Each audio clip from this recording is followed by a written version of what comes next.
Davar, did you want to talk? Alright, never mind. I guess it's wrong. صدام داره میره از بس داد زدم سر آدما.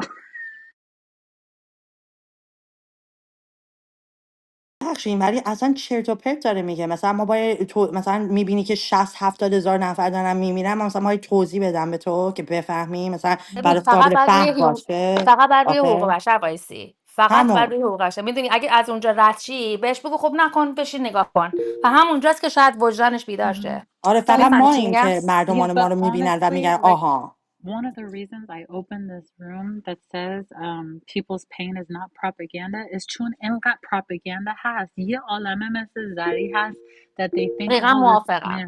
yeah. نه خب پروپاگاندام هست دنیا. It's not that we know of propaganda because people have in the past done like in different setups done propaganda, right? ولی حقوق بشر به نظر من الهام جون کاملا حرف درسته. This is a humanitarian issue. این واقعا هرچی like limits of freaking sanity that would pertain within like the human right paradigm has been fucking crossed. There's no fucking explanation for this anymore. بعدش هم I want to reiterate the religious too and the spiritual religious, including those who like abide by different religions, are standing up against such oppression. This is an issue of like tyrannical, corrupt oppression. And don't ever think that this is an issue of just like religious differences or hatred, which is the propaganda, by the way. The Iranians hate Islam. That's why they're doing X, Y, and Z. Yeah, Even this if they hate, no, listen, even if even they if they, hate, yeah, that's they it, have it's the right to hate. irrelevant. Don't even Yeah. engage. Don't engage in an argument that is going to go over some other subject. The problem here is killing. They're killing people, right or wrong. That's it. Wrong. Even if they say these are the most unethical, I don't know, even if they say these people are, burned 100 mosques. No. You don't get to mow down 20,000 people with no weapons. Nope. But first of all, it's very important for us to educate that these people are so corrupt and so evil that they'll do it themselves just so that you people will come and say, oh, well, they burned a mosque, so we have the right to burn them down. No, they Literally. don't. They don't have their. That's it. See, No, no, here's no, the thing. no. What Exactly. I'm saying is that خودشون یه آتیش شروع میکنن یا وندالایز میکنن، میگن آدما کردن که آدمای مثل این بیان بگن خب چرا این کار رو کردین. یعنی like what we're allowed to get slaughtered. Listen. Yeah, So on a they've done it logic before. No, side, no. What They've Selma's done it saying before. is a Exactly. tactic that they've actually used before.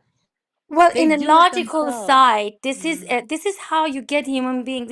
This is where you create doubt. Totalitarian lives off of doubt, where a smart woman like Zari or other people like, I don't know, they can't think about things objective. Do you get what I'm trying to say? They become subjective. They're like, oh no, I mean, like, well, you burned two mosques, and and they had to kill. No, I mean, like, just No, listen no, to there yourself. Doesn't she matter. Yeah. in her mind, like literally, listen, even if the people didn't burn a Right. mosque, Mm-hmm. if somebody every day hit you in your head and said, this is what Islam is, this is what Islam is, this is what Islam is, you would hate them and you would say, this belongs to gangsters, these are evil people. So even if they did do such a thing, I believe that it's warranted. Like I don't care So, what so, religion you are. so. Hold on a Mhm. second. I don't care if you're Christian. I don't care if you. Let's call it Pastafarian. If somebody hits you in your head every day and says this is Pastafarian, this is Pastafarian, you're gonna develop an anger and a hatred towards Pastafarian. But what I am saying is, in the past, we've seen this regime do stuff so that they can brutalize the people. They've done it themselves and they've put it on the and blamed others for it. And we've seen them do that. So we can't fully, no one can say for sure that this was like the people who went and did it because we know that they're capable of doing something like that, is what I'm saying. So It here's one thing doesn't I gotta pay matter. my It attention. Did you doesn't see matter. any? It distracts from something much more fundamental. Yeah, Nargis, please close your ears. Yeah, and it's like at the moment you do have a white nationalist, so-called Christian government in the U.S. Yeah, But everybody in the world knows that, you know, traditional Christianity, which is much larger than that, is represented by entirely different people. People like the Pope, Patriarch of Constantinople, the Coptic Pope of Alexandria. Everybody knows that with some education. Well, unfortunately, a lot of Westerners are completely uneducated about what is really happening or what's really happened in the Shia world. What's happened is that fundamentalists with really deviant views that have been called out as deviant views by the real marjas, the real scholars of Shia Islam, have taken over power, yeah? Infested with Muslim Brotherhood ideology, Qudsism that has only cost the entire Shia world blood and tears and nothing else. And they're still sticking towards that. It's got nothing to do with the Iranian people. Israel-Palestine's got nothing to do with the Iranian people whatsoever, but because of the crazy, batshit mind of Ruhollah Khomeini, yeah, We were just talking about it with Masood. no, Margus, I'm The not done yet. pacifists are not, I'm haven't not uttered a done word. yet. Sorry I'm about not done yet, Margus. Yeah. For centuries and centuries and centuries, Shiism was quietist. Yeah. Nargis is going to say, oh, no, that's not really. Oh, it's also blah, blah, blah, blah, blah. There've always been the red flags and the green flags, blah, blah, blah. That's all battery propaganda that the brethren of impurity have put into your head, Nargis. And I can't hear it anymore. That's not real Shia Islam, you know. And the people who've been pursuing this battery propaganda have been condemned by the real scholars, the ones that have a real claim to the Marjaria, like Hossein Khorasani, yeah, like Ali al-Sistani, and many, many others. Yeah. Khamenei is not even got a rightful Marjaria. Yeah? They had to change the effing constitution so he could become supreme leader because he was just a stupid, willing No, they loyalist. didn't change the constitution. They didn't change the constitution. They had What to because refer to the specific? he wasn't a rightful marcher. And to this No, day, refer to the specific stop page in the interrupting me, constitution. stop interrupting me. To this very day, this man hasn't even submitted a proper risala. Yeah. It's just a sham. Like Khomeini, even though he was in some ways brilliant, he was hastened into the Marjaria to save him from getting executed. Yeah, these people do not speak for traditional Shia Islam. They're deviant heretics, have been called out as such. Nobody's paid attention to it. And now the whole Shia world is thought of as murderous thugs, when the very clear principle of Shia Islam has always been, 12 Shia Islam, that only Imam Mahdi can rule on death penalties, on punishments, corporal punishments. They have usurped traditional Shia Islam, and they will pay for that. Unfortunately, all the quietist Shias will pay for it as well, and because everybody associates Shia Islam with these murderous thugs. Now I'm done. the quietists haven't uttered a word, and this is what Masood and I were discussing. Looks not saying anything against the brutality that's been done in Iran is showing consent, Andre. This is the problem with pacifism. To not raise a voice against wrongdoing is also wrongdoing. None of No them came doubt. That's forth. None exactly of them true. came forth. Yeah, and raised a voice against them. So this is the downfall of a pacifistic view of life, I think. Andre. Well, I personally am impressed that Andre knows more about Shiism than I do. Oh, okay. So hold on one second. Can I Andre's a G. بفرمایید Can I Go ahead. ساله can I ببخشید Go یه ahead. دقیقه I'm بذار من not یه a دقیقه Jew, I'm a Christian. right? مرجعی Thank فامیلیه yeah. ببخش Hello, please. فرید میذاری یه دقیقه من یه چیزی به این زری بگم Yes, please. Go sorry. But go ببین easy. زری I want to tell you something. Go easier. Really? Hold on. I Wow. just want to make I'm a one thing tough clear. boss. I'm Sorry, not go ahead. against you, or I'm not against like No, I anyone, to know be that. honest. I'm I'm here not for like better solution where you're not oppressing each other. Do you see what I'm saying? Like I I'm hope for the, so. Yes, I yeah, I agree. want people, So, Iranians, to find like a better, superior solution and help their people. You cannot oppress the other side or the other side oppressing you. It's not going to help you because look, the countries around, like your neighbors, Afghanistan, Pakistan, like all these countries, learn from them, you know, but find better solution. You cannot oppress one group and the other think that that's going to make the situations better. Like الهام just جوابشو find better بده. situation. Yeah. okay. So thank you. So I appreciate ارفان بهش بگو من چجوری از افغانستان یاد بگیرم. خیلی بچه والا همینو. خیلی واقعا بچه است بچه نکن like hold on خیلی Zari has a good point guys Yeah, it's not just stop like okay Afghanistan, like no entire Middle East is like on fire, right you know. right I know So Zari hold on one second though. I want to tell you something just one few fact things about Iran. Okay, so Iranians, like right now, Islamic Republic, we can agree that they like to use force. Yes, we can agree that. They're kind of very violent. They're murderers. I think we can kind of agree that. They don't really care about human beings' lives. We can also see that. I mean, it actually, results are out there.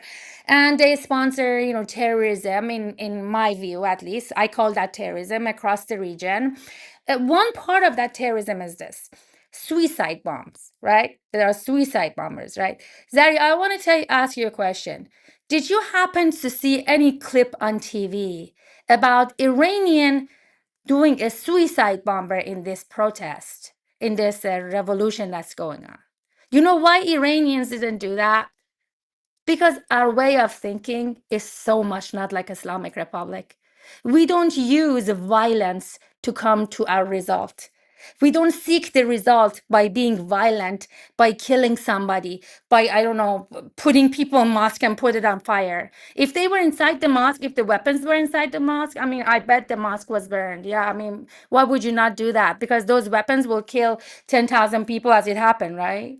So then here's the thing. You are seeing this violence that CNN shows on TV in a country where the regime there is a terrorist regime. The suicide bombing is the way of doing their things. Across the region, you can see. None of Iranian did that in this uprising. Do you think any of the violence that they on TV told you that Iranians did could actually possibly be done by the people? Because these people are not that you see the core value of Iranians are not what the Islamic Republic represents. We don't think like them. We don't use violence as the means of getting to result. We have our protests, our strikes, everything has been through, the resistance with no violence. An Islamic Republic is everything violence, is everything. The suicide bombing, Shahid, whatever nonsense they call, is the way of their resistance. Do you Wait, see wait, wait, any of wait, wait, that? wait, wait, wait. Yes, yes. Elham John, Elham John. Um, Suicide bombing has been done. Some of the first suicide bombing were Christians. I don't know, I know in Christian women Ireland. Yeah, I actually. know Yeah, yeah. Ireland. Yeah, yeah. And so what I'm saying is that when there are, I agree with you 100%. There's other ways. I don't agree with going about it violently, but I do know that brutalized people do brutalized things, and we don't do suicide bombing probably because these are our own people. These other factions, sometimes they send suicide bombers, or even like the guy who set himself on fire, Aaron, whatever, Bushwill, whatever. They do things like that. Like that's not their own people. This is like the only way that they think that they think that they can fight back. But No, maybe I it has want to you do to with come. not wanting to kill their own people. Maybe No, that no. might have a factor to do with it. Okay, And but I'm not Freud. saying it's okay. I'm not saying it's Mm, okay. What I'm saying is the difference is that would be killing our own people in a suicide bombing. That's what I'm saying. The difference I might agree with be. you. Yes, but Freud says you come to result through two ways. Or to be violent, to use violent forces to come to the result that you're aiming for, or through peaceful, non-violent activities to come to the And result. we as Iranians are not a very violent group Yeah, of no, people. not a very. We are not violent. That's Yeah, we're why it just took not built 46 like that. years. No, I I mean, agree. seriously, I we're agree. I and agree. this is why we're not Islamic Republic, Tunis, because Islamic Republic came into existence by violence.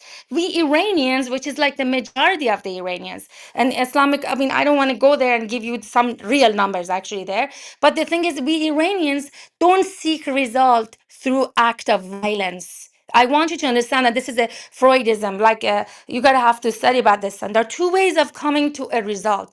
One is through the act of violence, and one is through act of peace. It's still Yeah. resistance, but not violent. I just don't know if China took over Iran tomorrow, what would we do against the Chinese? I don't know. So it's just really not fair. But I know what you're putting down, so I don't want to get caught up on the small stuff because I understand what you're fundamentally saying. So it's cool. I understand as well. I mean, the people who invented crucifixion, they could never be a violent people. I mean, I don't know. I do feel like it's a little bit ideological to think that. I mean, revolution and freedom by any means necessary. I mean, I think that right now we don't see it because you have people on the line risking their lives, right? We all agree that. Like, and they're throwing rocks, they're throwing stones. People are making little Molotov bombs at home and putting in the streets and throwing them in the streets for protesters, right? But again, if Iran did have the means, living under 47 years of an oligarchical dictatorship, theocratic terrorist organization known as the Islamic regime of Iran. Yeah, I mean, yeah, I do think that people would invoke violence, but it's just to get to the results of their freedom, which any revolutionary would do.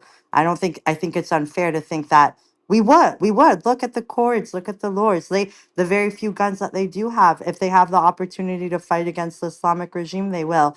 Sorry, you guys, I just wanted to turn around and make sure there's no misinformation about these mosques. Yes, even if it's propaganda by the regime or if it's people also burning down mosques, I think that it's something that people who have grown up in Iran have been oppressed directly by the Islamic regime. I know we all have, us in diaspora or any of us living in Iran or have lived in Iran. I think it's really important for people to know when they do see that and you do see media telling you, oh, they're burning mosques, they're Islamophobic, they hate Islam. That is not that. In Iran, for anyone who knows anything about the people of Iran, that a lot of these mosques are really a representation of pure corruption. A lot of corruption happens in these things. So it's just a symbolic thing of them burning those things down. It's No, true. there's Yeah, also more logistic stuff. Many of these besieged groups, they have the headquarters exactly. at a mosque. Yes, and if we're also going to do, I implore also people to know just from a human rights perspective, a lot of these things they run these akhunds, these fucking all of these people that do this in the name of Islam, they run prostitution rings. There's forced child That's marriages what at I nine wanted to years tell old. you. Right, exactly. Exactly. That's why.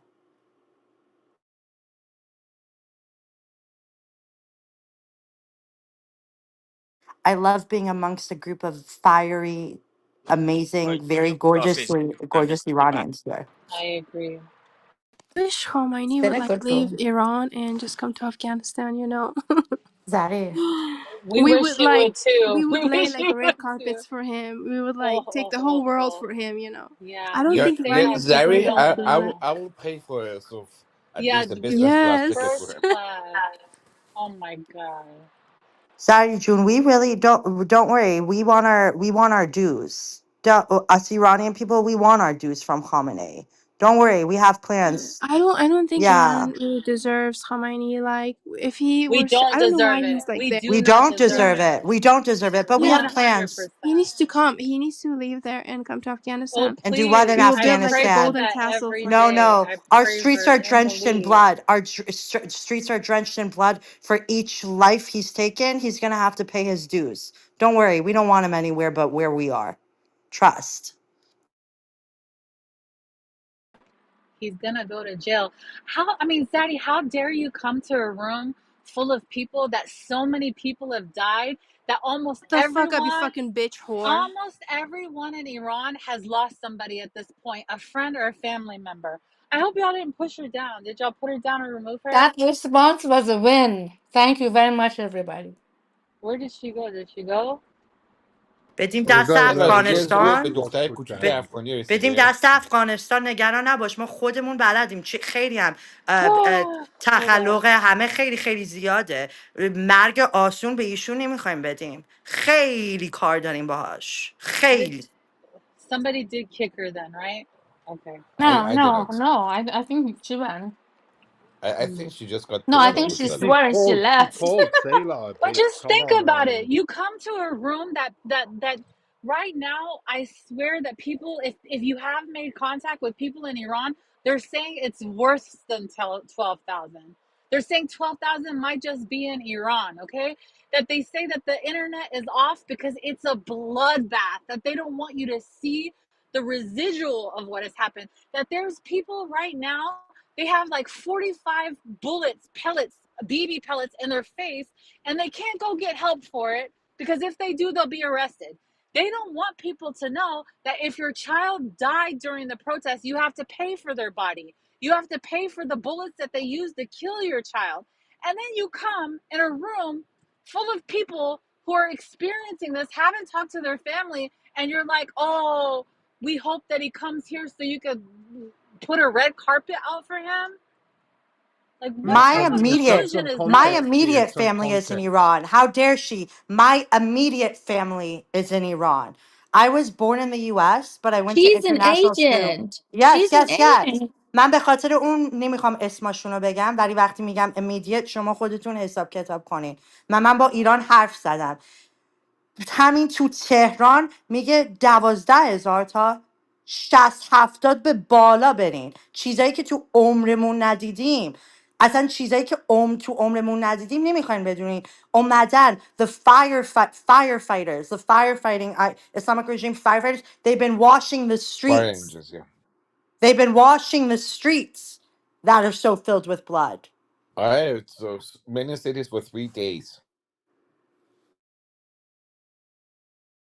It's almost like the worst Hollywood movie. You know, I'm not trying, like, I'm actually serious. Like, it's so, like, it's just so unreal. You know what I'm trying? It's just, how can somebody do that? Like, It's, what are, it's like an occupied country. it's like occupied اونم country. با ماها که we who love freedom seeking, who are so inclusive, who don't اصلا we don't have these patterns of like tribalism. ما جنگجو نیستیم. Like با ماها of all the people. Like how dare you do that? Even in Iran, where we have divide, look at the way. Number one, what is the biggest group outside of Iran that are fighting for external freedom and like what is it, unification? Are the Kurds? Go see the way the Kurds in Iran are fighting for Iran right now. So this girl has so unbiased, so uneducated. I'm not even saying go and educate yourself or get a Yeah, go get a she was postdoc. young, for God's sake. Let's just Go get a postdoc of leave her. comparative politics in the Middle East from Yale. Use Reddit. Use ChatGPT. Use all the advances that you have in the Western world to educate yourself. At this point in 2026, it's not bias. It's like chosen ignorance, and hatred. No, but Honestly. first she was talking like she was in US, didn't she? And then she said he should come to Afghanistan here. I mean, I'm confused. No, Was No, she she no, like? she no, no, wasn't no. from I can explain Afghanistan. that. She I she can was explain probably that. That is but because she's She is from probably Afghanistan. Hazara. She's I know probably her from from the no, she Shia before. was not minority physically in there. Afghanistan. That's No, what no, I mean. not physically. No. Maybe she was just Honey, you're from chilling. Afghanistan. Why don't you? If the Islamic regime oppresses Afghanis in Iran, you worried about Afghanistan? I don't expect anyone to be worried about one single Iranian life. That's the truth. Your plight is our plight is our plight, and we're Iranian. Okay, you don't give a shit about a single Iranian life. Care about your own life. If you're Afghani, you would also be against the Islamic regime. Yeah, yeah, If you're L, against but that's terrorism, the you would whole be point. against No the one seems Islamic to care regime. about the Iranians. Everyone seems to have their own agenda. Baba, That's let them why have their own Stella put this agenda. room Let up. them have their own agenda. Even for Americans who say, why should we not get involved with Iran? Why Iran's, it's not our business. 12,000, 20, 60, 70,000 people aren't our business. Okay, you love America so much. What is the number one foreign policy? What's dictated US foreign policy for the past 20, what, 2001 to 2026, 25 years, is terrorism. Iran breeds and funds. It's one of the biggest investors in terrorism. Houthis are trained in Iran. Hamas and Hezbollah are trained in Iran. 900 million goes to Iraq and Hamas and Hezbollah. You don't want a threat of terrorism against your own country, then be against the Islamic regime. For brothers and sisters who are Muslim, don't look at this and don't be like, oh, the people who are fighting for their lives on the streets and our streets are filled with blood. The Islamic regime is doing it in the name of Islam. If you're so worried about Islamophobia, then you should be against the Islamic regime. Please tell me where the math is mathing here. How come 2 plus 2 doesn't add to 4 here? Really? Yeah, it seems very kind of, for me, it was also disappointing to see. So we have two points of view. We have the so-called the Palestinian Gaza crowd, the Muslims who have their own agenda, and then we have the leftists. For some reason, the left seems to be think that the only person worth fighting for, only life worth fighting for, is Palestinians in Gaza. So somehow Iranians just got put aside into this whole agenda, and it's pretty sad, actually, if you ask me. It's very Super disappointing. sad. Alex, like Scylla and I support our humanitarians, right? Yeah, but Yeah, you're also absolutely. Iranian. You have auxiliary factors. Yeah, but Like, what doesn't mean the other side? میتونیم بگی I'm driving. yeah, like, so for me, right, I have an ideology. My ideology is democratic, secular, free society. So if you have any government that has supremacy of religion or ethnic identity, it's a no for me. It's a no. Whether you want to make it an IRGC, Islamic Republic, or you want to say this is a Jewish state and the state law is that only Jewish people have the right to self determination, it's a no for me. And so I remain consistent like that. Now, Yeah, but I mean, look at Roger Waters. I mean, it's like all of these people, they're all kind of Like the so, Pink Floyd band singer? yeah. Oh my god, I love him. Okay, what about him?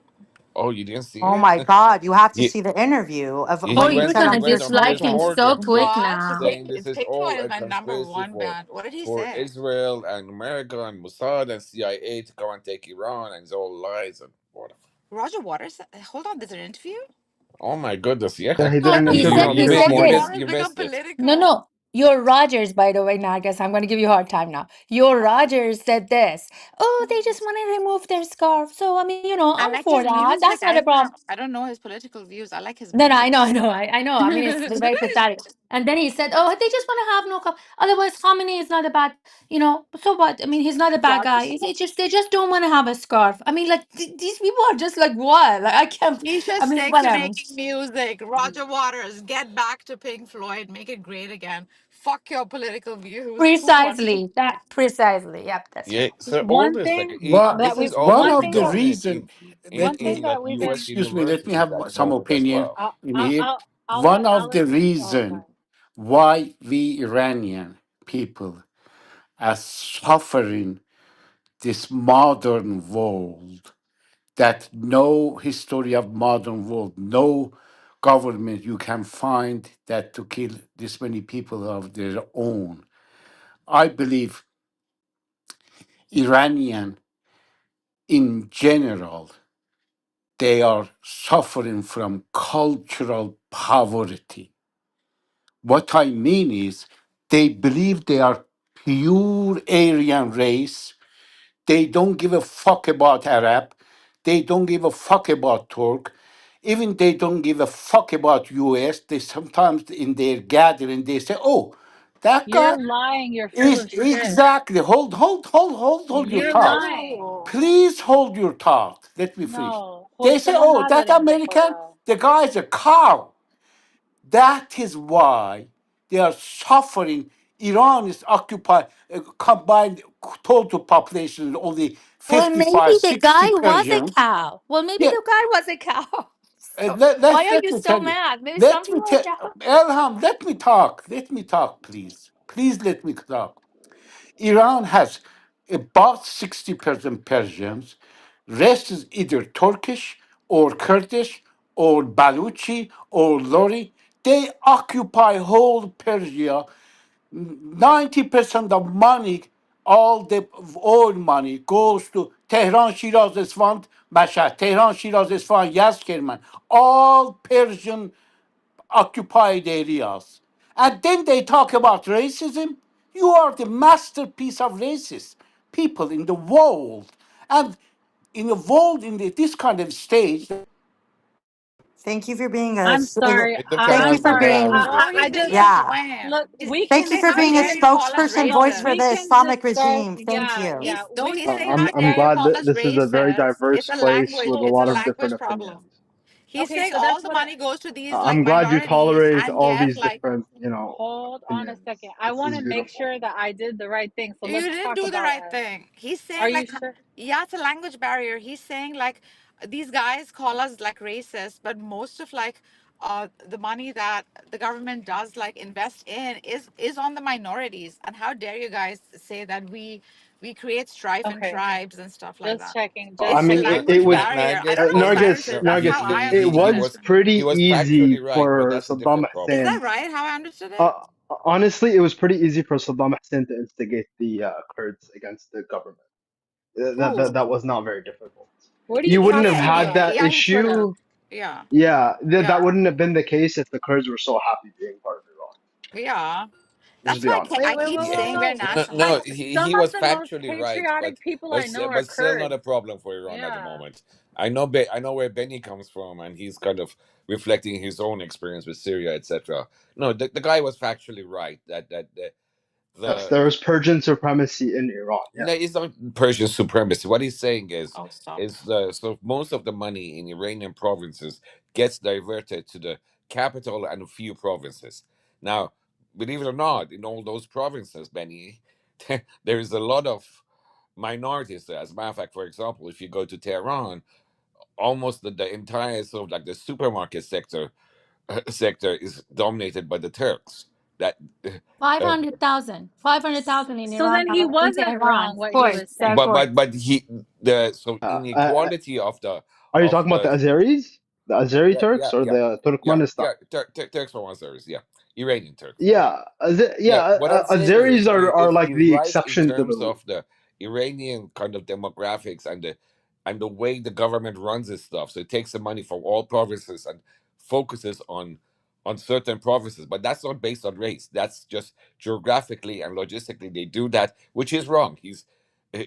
In terms of economic, they should start trying to sort of develop the other provinces as well. But they have limited resources, and whatever they have, they focus it on a couple of provinces. So he's right factually, but that's not based on on a race basis. It's based on a government kind of uh, incompetency. I mean, that's one of the problems that hopefully will be resolved if this government goes. That you should start kind of expanding the government resources to the lesser provinces and the provinces which are I mean, if you poorer. speak to some of these minority communities, with the exception of the Azeris are kind of the exception to the rule.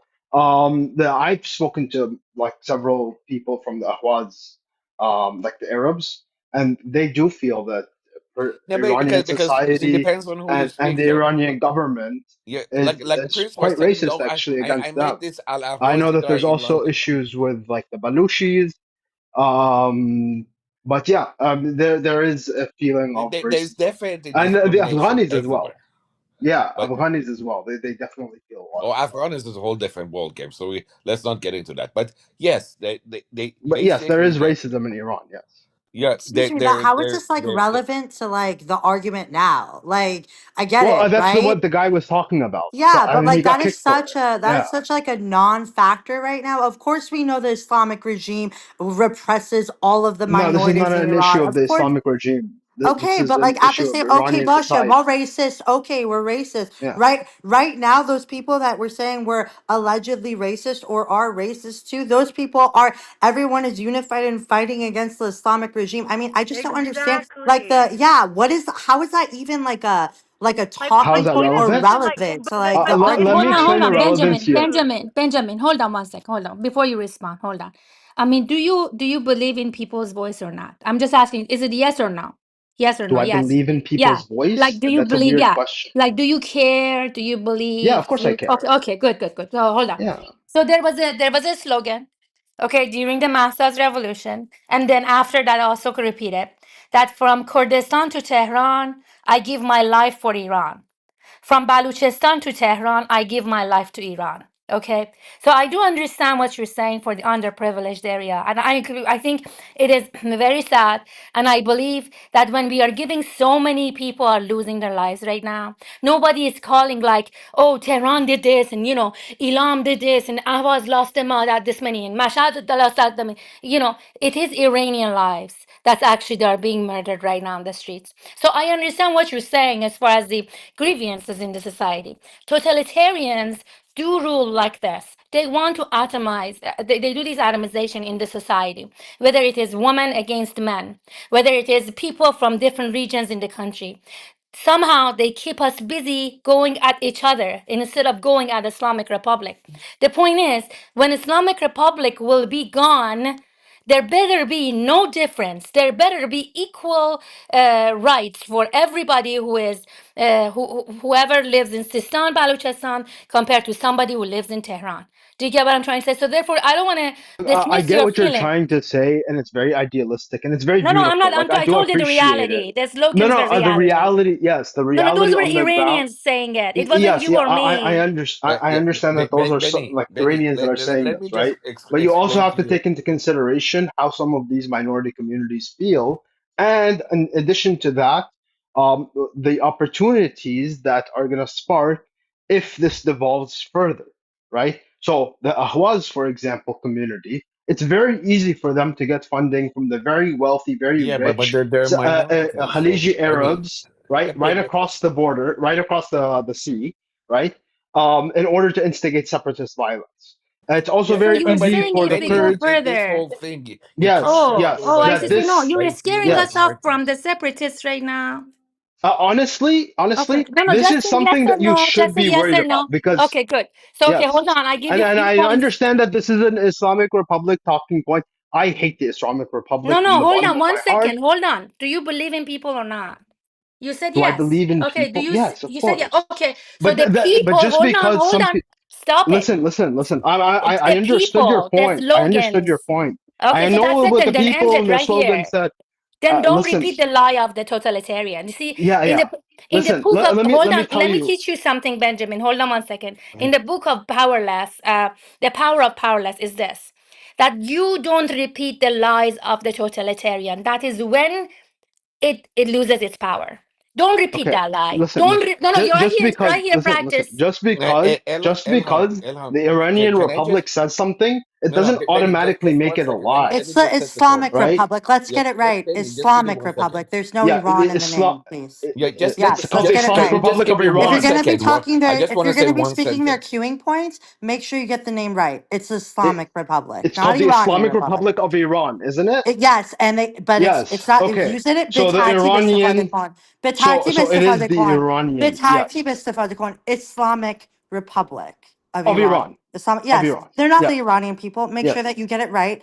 Fact check it. Do I you didn't know say Iranian English? people. I said Eng- Iranian English regime, is your right? first language. Please use it correctly, okay? It's Islamic actually Republic. not, but whatever.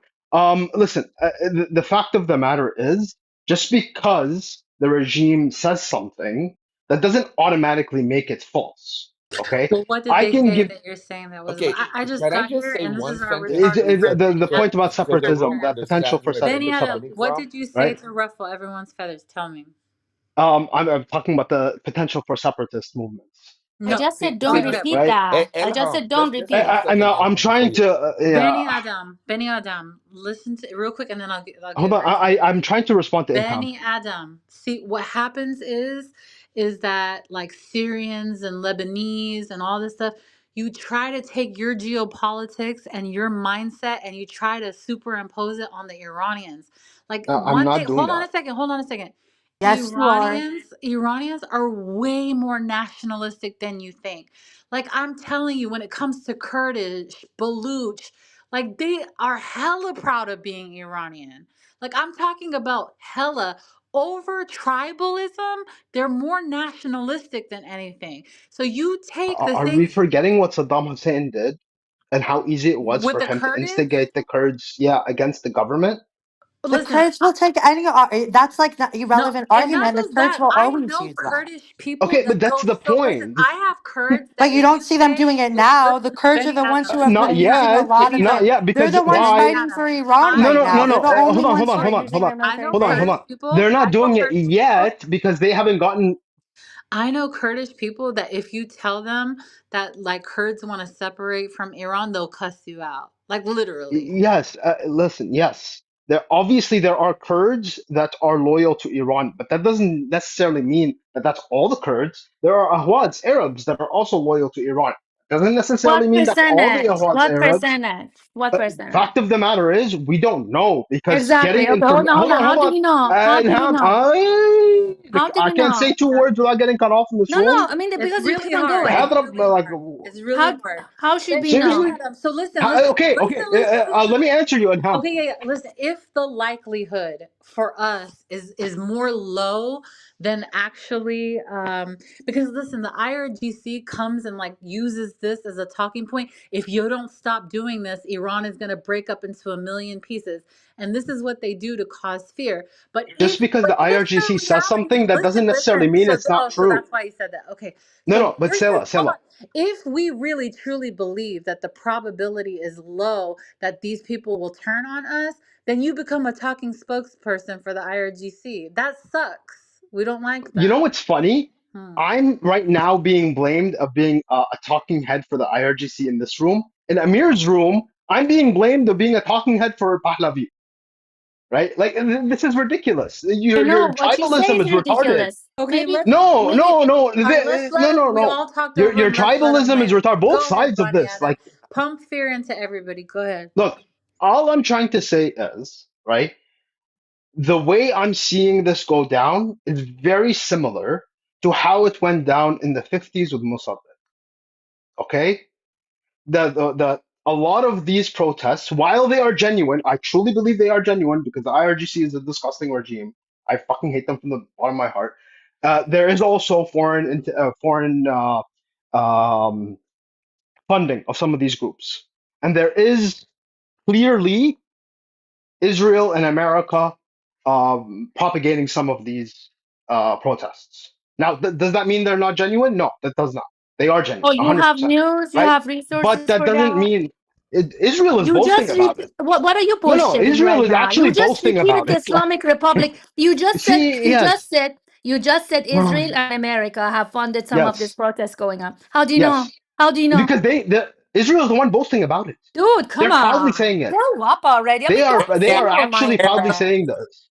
Benny It's So Adam, if not they were actually automatic. Israel doing has it, It's publicly said not it.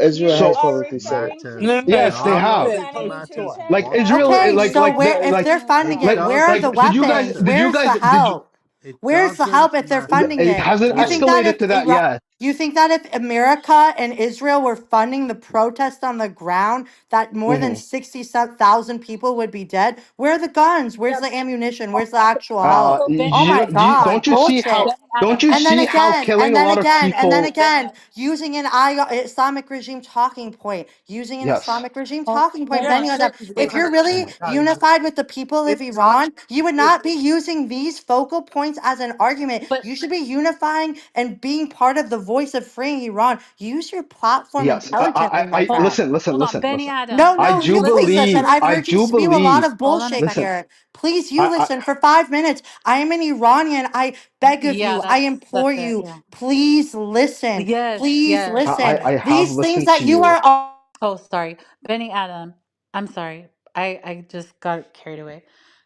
It okay, when you say something like, right, like the Israel or the Mossad or America is funding the protests, what you seem to be saying is that the protests would not be happening without the influence of Mossad or Israel. No, That that's is not what I'm saying. highly, That's not what I'm I saying. know, I know. Hold on a second, I know.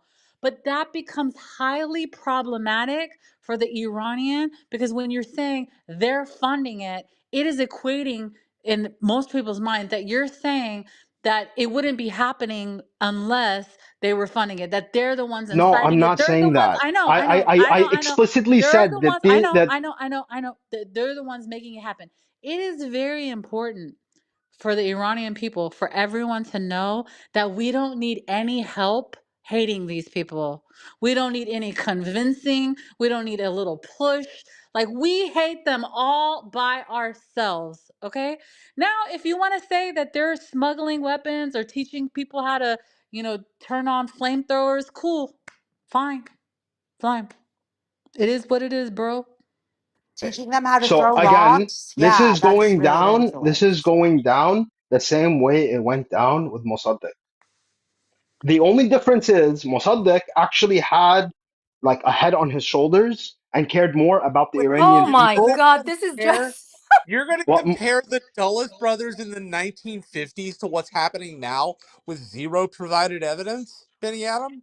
What? Do you really need evidence that Israel has said Yes, publicly I need that? fucking evidence. Yeah, I need Israel you to has said it back up this thing publicly. you say because They it's they they've not like about what they're comes out of your boasting mouth. about it. It's about what you can post So to CNN. what? What does And if it you're going to matter? say It to So the doesn't what Mossad, it matter you're going to matters keep all. is doing The shit, what then what let you Iranian me do people want the if you would change let me for the finish. change's is sake. take Yes. Haven't you choice. Oh my God. gotten that? Why are people so emotional about this topic? Again, I couldn't finish Why the are you sentence in so Amir's Because lying room. though? I also mean, it's when you I'm see not people I lying. who Nothing that I lie. said was a I lie. No, oppose and he's not I even oppose showing where the he's going with this. mere scholastic idea that you don't think you have to offer any evidence for Okay. your claim. It's Again, not about again, emotion, again, it's about for the scholastic. nth time, and You Mazi can't even provide knows this, your shit, Israel is thing. boasting about being involved and instigating Dude, this. then We are put the not sources in the responsible for Who goddamn gives Israel. chat. a Okay. fuck, I Benny understand Adam? that you're not. Who I never gives said a that you were fuck? responsible for Israel, Who right? gives a But to fuck? The deny, We people need in one Iran mic. We are No, really but need you're one mic. not desperate. They're providing desperate. any evidence Look, of any let of your Benny Adam claims. land 30 seconds because Benny Adam, we're all too triggered to let you do more.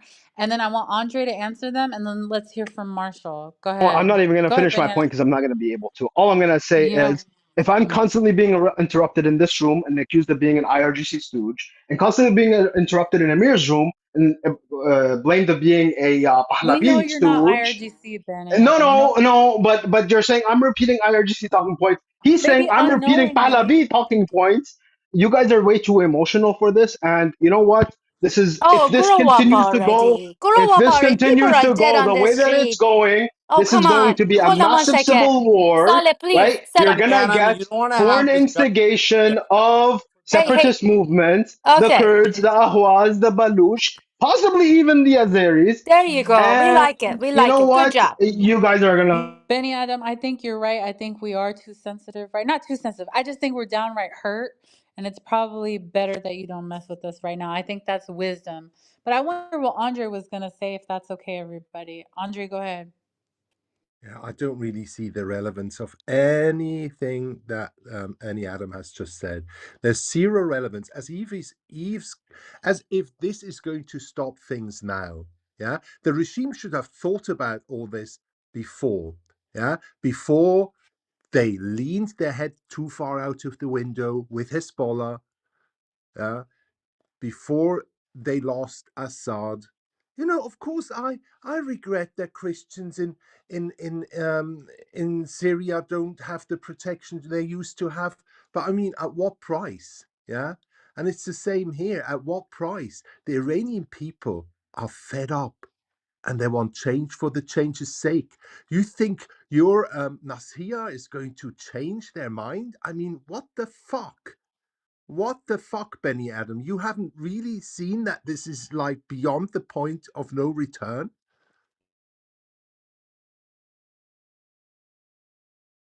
I don't want to see my country, got fucked over the last 14 years. Half of the population of 25 million became refugees, right? We lost probably 1 to 2% just deaths, and God knows how many casualties, right? Right now, if And I they don't fucking finish the hated the government. business, half of the population will be refugees, okay? So if you care for refugees, you should be right now advocating for ending Islamic Republic. Because if this No, no, doesn't happen, I advocate yeah, for it to yeah. end. Don't get me No, no, no. wrong. Listen, Benny, you gotta stop. Let me tell you, not to be emotional means this. I'm telling you, there are people dead, okay? Murdered, okay? On that blood, you're making some assumptions as if like it is a free blood. As if like you can sit here and say, well, so 10 people that die, they were with this Ahwazi, and then five, well, they were with this course. I mean, stop yourself right now. Whatever political mission you Be- have, there are people Benny Adam, killed and the blood has been shed, and you don't get to talk about those people like that. You got He to doesn't control have a yourself. political Elham, agenda. He's to build. actually Hold, on Tuesdays. He's actually a really cool guy. He's uh, Christian. He's retarded a little bit, but we love him. Go ahead, Mazi John. Benny Adam, I see what you're saying, and I think to build on what Ilham is saying, you're putting the horse before the carriage. Like, having theorizing that Iran might split into factions after a revolution, and all those things isn't the priority of our concern. It's all the people that are dying. That's why everybody's emotional. So one thing at a time. We're dealing with this, which is the most important thing: innocent people dying. That's point blank. Period. Um, and Amazi, can I then ask you a question? yeah, I mean, first of all, just before you ask the question, I also saw the boasting by Israel. That's why I agreed with you. So that is a true statement that you made. I think I seen it on X and a couple other places. But as far as like the Baluchis and the everybody else, Ahwazis and Kurds breaking up and that fear, that's definitely putting the horse before the carriage right now. Oh, go ahead. How many lives, Iranian lives, is it worth it to get rid of the regime? How many lives are you willing to lose? As I know many, it's a Well, look, very being look. that there's no more water, as many as probably necessary. all of them. Benny Adam, but My Benny dear, Adam, in I'm Go gonna Iran, ahead, there are no hold on, Mazi Town. lives. Go hold ahead, There on, are no. Mazi. چرا Mazi, hold go جان on, ahead. بذار hold on. من اینو بگم. in Benny Adam, بذار Iran یه دقیقه hold مازی on, تموم hold کنه on, because hold Mazi's on. a gentleman and he won't jump in front of us and we keep. I'm sorry, Mazi. Go ahead. Hold on. So I'm in a place of privilege. I live in New York. I live in America. So it's not my place to say how many lives need to be lost before there's a revolution. It's up to the people. And if I stand in solidarity with the people, if they say 10, then I'll say, okay, I'm with you درود به 10. شرفت. If درود به شرفت. به خدا yeah, مازی جدی میگم. and if they say 10,000, then that's what I agree with them on. So I stay consistent by yielding and being yielding to the will of the people and being in solidarity with them. So that's how I can answer that. I respect that answer. Really eloquently put, Mazi-John. And I do want to mention this, Benny dear. Like in Iran, one of the slogans that people say, and you definitely have heard in, the Masa Amini Women Life Freedom Movement as well. The biggest reason, I mean, I think it's a huge signifier, whether it has a big play in the economic status, which it no longer does in Iran. The fact that like the primary economic factor of just people, the merchant class, starting and igniting this movement from the beginning is a huge signifier for a lot of people in a lot of ways. When people were closing down the Tehran Grand Bazaar and then afterwards Isfahan, which is the second largest one in Iran, and then led into Mashhad and then Hamadan and rest of the country, where even the merchant class were chanting what people that were living behind lower in the poverty line were chanting, that we are not alive regardless. We are dead, just a breath is passing by. We are dead regardless under this Islamic regime. That is one of the main chants that you've heard since Masa Amini in 2022. That is the sentiment of people living under the Islamic regime right now. There's no future, there's no hope, there's no nothing. So I think that you make really relevant points, and these are all great. And Mazzy makes a great point as well. And, I did get emotional. I'm sorry for raising my voice, but it's hard to not be biased and not feel passionate when that hundreds of thousands of people are being murdered. I'm sure all of us are really under, a lot of emotional stress here. But the fact remains, yes, we're putting the horse before the carriage here. Like, there's always going to be room. And we're also taking away from voices inside of the ground when we allow ourselves to make these the focal points and arguments of like when a revolution is happening. You know what I'm saying? Like our job and what Chicago and St. Louis and Los Angeles and Paris and in London, it does when people are saying Javid Shah or live free Pahlavi or Pahlavi will come back, you don't have a bunch not people not everyone wants a constitutional monarchy back in the country, but they're conveying this whether it's the nostalgia of the word, whether it's a nostalgia of a different time, whether it's even they want a monarchy, regardless of our own ideologies or what we think is best for our country, we've unified under those slogans because we say the voice and only the voice of the Iranian people. And that's what we should be focusing on. And I implore us who are in the free world and we have access to internet and we are not under the threat of the Islamic regime or not living under a dictatorship to use this privilege and use our beautiful minds to promote this and make this, especially when we have a digital blackout and we don't know what sort of atrocities are happening on the floor, Correct. right? Jesus. It's our moral obligation to do so. That's literally the only ask that our Iranian brothers and sisters have had. They don't want us sitting here discussing Ahwazi and Kurdish separatism when our Kurdish brothers and sisters in Iran are putting their lives on the line after many years of oppression. We don't need to be discussing foreign narratives that don't even exist as real narratives for the Iranian people. And for the first time in 47 years, we are listening to the Iranian people. We are listening to our brothers and sisters who are literally unable to speak for themselves.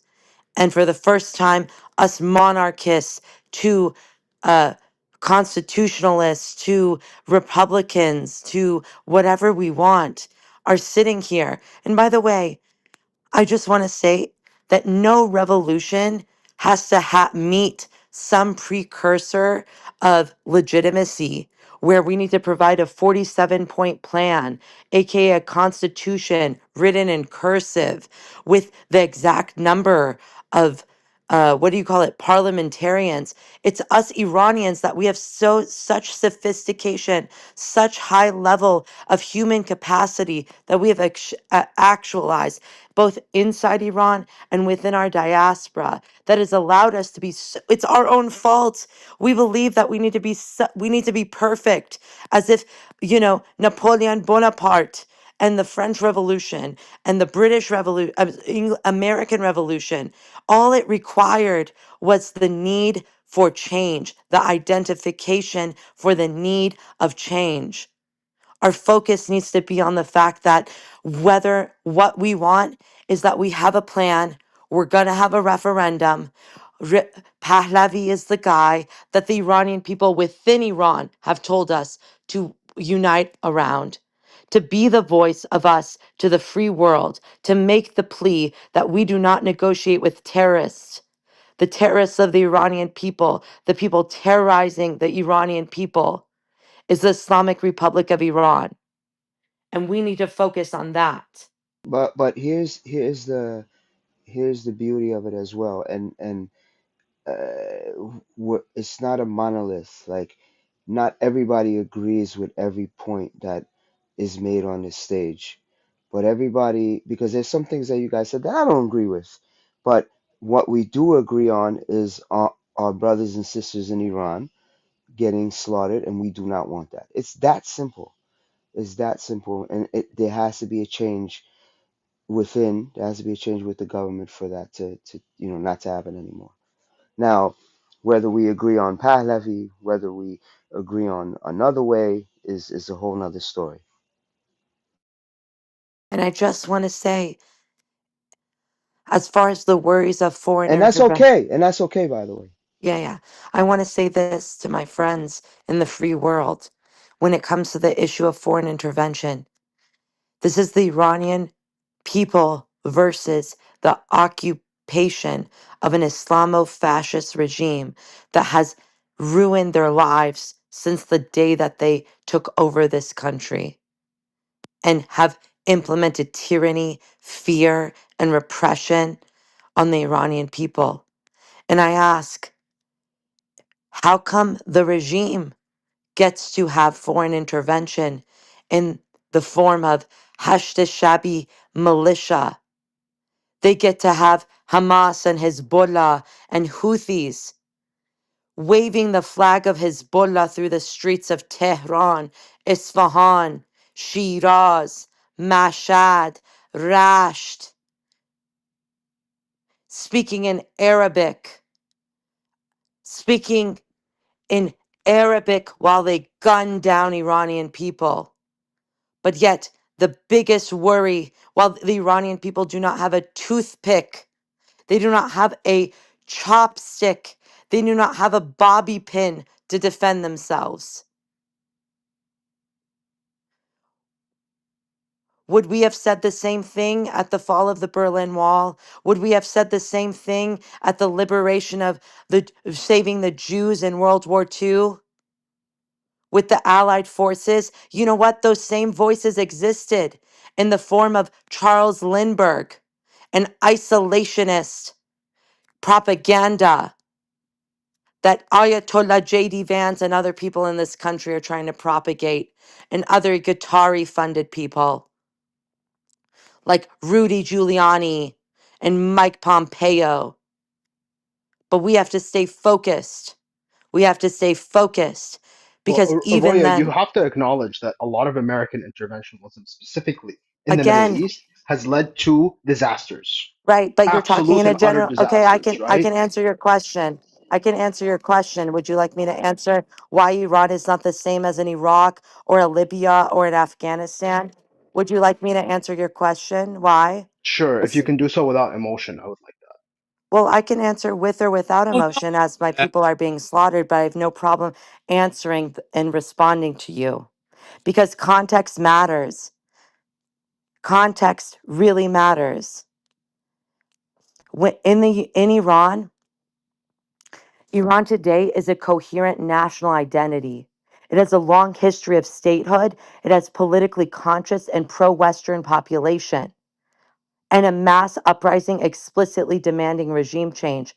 There's a nationwide participation across class, ethnicity, and region, visible cracks in the security apparatus, and a unified leadership figure, Riza Pahlavi, recognized by millions risking their lives in public. Nearly every prerequisite historically acknowledged for regime change and collapse has advanced simultaneously in Iran. We have mass uprisings, check. Loss of fear within the population, check. Elite infighting, check. Economic paralysis, check. Internal dissent within security forces, check. And a clear rejection of reformism, check. These conditions did not exist in the examples of Libya, Afghanistan, and Iraq. And these are examples critics lazily cite, and pretending otherwise is a deliberate misrepresentation. Almost everything that Iranians, you I'm not cited done existed speaking. I'm in not done Syria. speaking. I'm not done speaking, sir. Iranians are not asking for occupation. They're not asking for America to come in and build some nation building. And they're not asking for foreign governance. They are asking for targeted action that neutralizes the regime's ability to massacre civilians while their own uprising determines the political future. Disabling a killing machine is not colonialism. Ignoring pleas for help while people are slaughtered is a moral abdication. Foreign intervention doesn't always bring freedom. That's absolutely true. Sometimes it fails. Sometimes it replaces one problem with another. But in the case above, the absence of intervention would almost certainly have meant permanent occupation, dictatorship, or erasure of free states. Intervention does not guarantee freedom, sir, but refusing it does not prevent catastrophe. Outcomes are not shaped by context, alignment, timing, and agency. In Iran, those elements are present. Reducing this reality to slogans is not realism. It is a refusal to recognize Iranians as political actors fighting for their own liberation. And Okay, that's the reality. almost everything that you cited existed in Syria, No, it did right? not. Yeah, it Syrians do actually not did. have Syrians did not have a strong sense of nationalism. They They have no absolutely did. clue. They do not. They They do not. absolutely, yes. That In no, they do. 2011, The Alavi in major. Okay, in the Alavi 2011, majority. No, no, no. You guys do not have. You in the 17 states have lost absolute control, absolute understanding of your indigenous populations due to Arabization. Unfortunately, so. And unlike, you cannot compare Iran to a Syria of X million people when this is a country of 100 million people that have had more than 7,000 years of cohesive i- ethnic diversity and cohesion. okay. So Assyrians, no, don't Objective talk of over me. I'm an Roya, Iranian no, no, woman you're the one speak. that's interrupting me. You're the I'm an one that's Iranian interrupting woman me. speaking and Yeah, answering and to your dumb that fuck questions. I'm an okay. Iranian. Are you? Again, My you're the people one are being interrupting me, massacred. So, Roya, are Roya, you gonna? Roya, Is this Roya, Arab Roya. gonna You're the one continue to that's speak over me? no, Is no. this You're the Arab one gonna that's continue to interrupting speak Roya, me. over You me? understand that, right? Is hold on this a second. Arab gonna continue to speak over me? Don't do that, Roya. Don't do that. Is this Arab gonna, speak Then over I me? can go Let. ahead and Islam leave. is Hold on a very second, No, no. Roya. You have superior. something against Let Arabs, though. Roya. You can Definitely. let Well, Yeah, Roya I've that's heard them. finish. what you've had to That's Hold the say, on Bani Adam, anti-Arabs one after that all you of second. guys these have. years. 1 second. You can let Roya finish, right, Now, I Benny did Adam? let her She's been finish. talking forever, by the way. Seriously, I Okay, let her finish, Roya, and if you then I could, Roya, responded to her, and she interrupted me. I created this room for us to expel propaganda. If he's saying something that is not true for us, then what we need to do is answer it, right? I created this room specifically for that purpose. So go ahead, take 30 more seconds, and then if he has any other follow-up questions, others and yourself are more than welcome to answer. Okay, as I was saying, unfortunately, Pan Arabism is not the same thing as indigenous reality and historical literacy. Unfortunately, the Iranian people have 7,000 years of documented archaeological and written history that gives proof to the cohesion of the Indo Iranian, Indo European cultures and civilizations that have existed within that country for thousands of years, cohesively, unlike the nation states of the modern Middle East, especially the Levantine states. That is just the truth of the matter, whether you like it or you don't.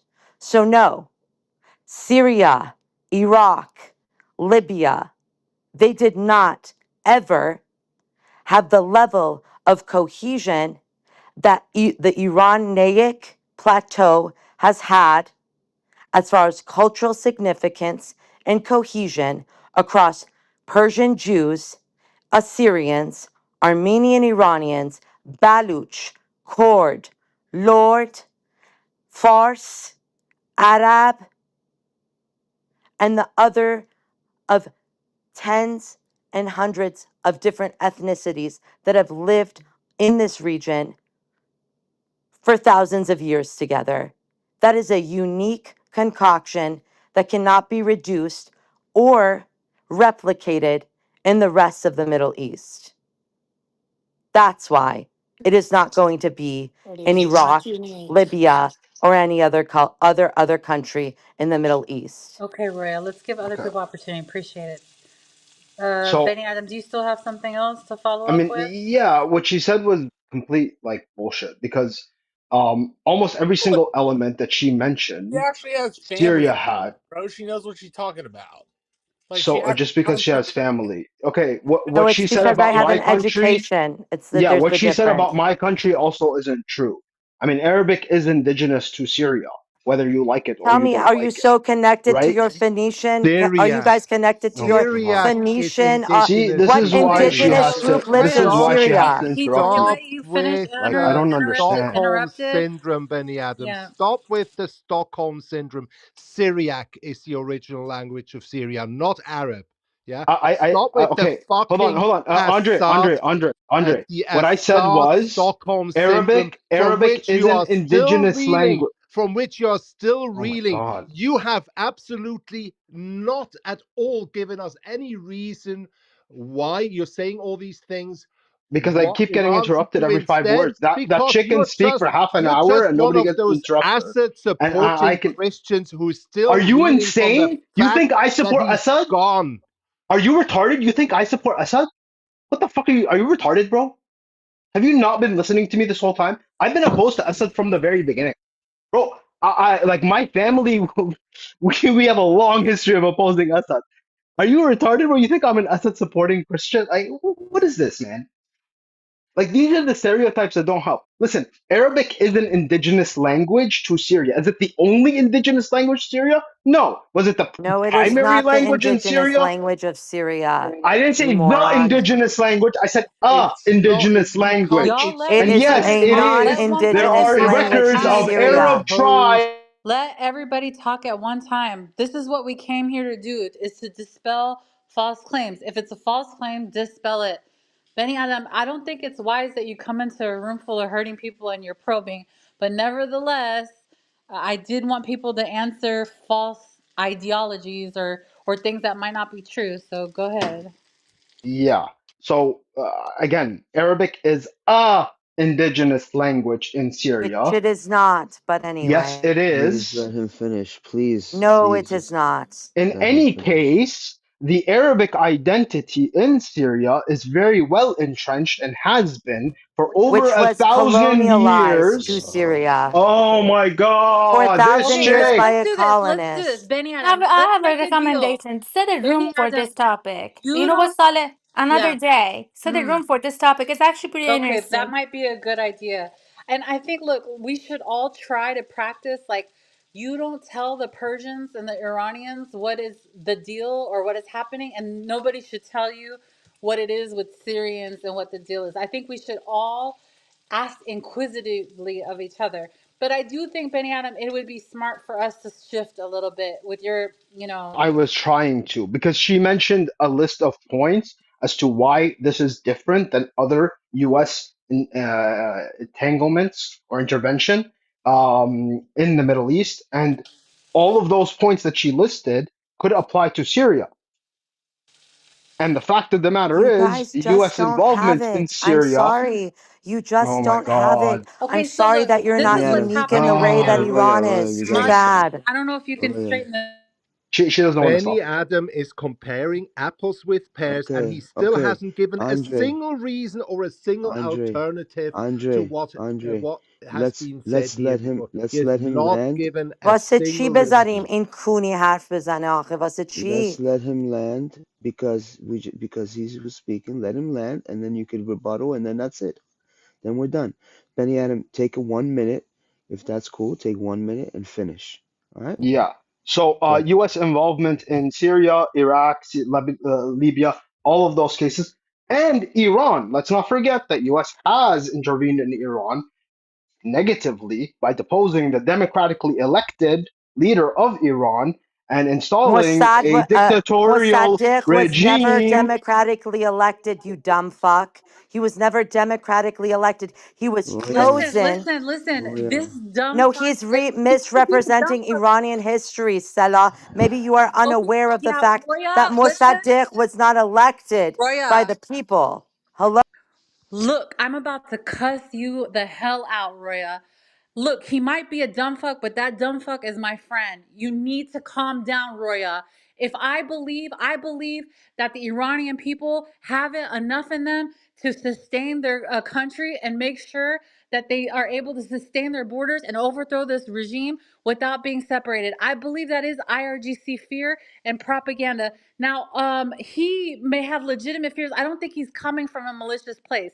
He's telling us this is what happened with the Syrian people. We are trying to let him know that everything that you're saying to us is things that they try to say to us to prohibit us from bringing them down. And it's a very sensitive thing for us, obviously. But Roya, I don't appreciate you talking like that to anyone. Anyone. We want to educate people. This isn't how I want to go about educating people. I'm sorry. That's not Okay, how I want to go about it. so Stella, I'm gonna time it. Let Benny Adam finish. He gets a minute, and then whoever needs to rebuttal can rebuttal. All right, So, cool. yes, the history of U.S. entanglement in. Stella, please can we move on? Because now Roya is I'm not talking here. about Iran. No, no, but I'm just saying because now we're gonna go around the cycle, and then you're gonna say something, and then I'm gonna open my mic, and then, No, he gets 1 minute. All right, oh, I'm One just minute. gonna I leave. swear It's to fine. you. Honestly, Benny Adam, that would probably be better. Okay. Sorry, Stella. I'm This sorry. is No, I Aslan, crazy, it's a see. man. tough This is situation. It's a really crazy. tough situation, but yeah, it is. It is what it is. جنده پتیاره یادت نره که یادمون هست چقدر تو ضد ایران بودی این همه سال. خفه با شد منی جنده بی تربیت من گاو.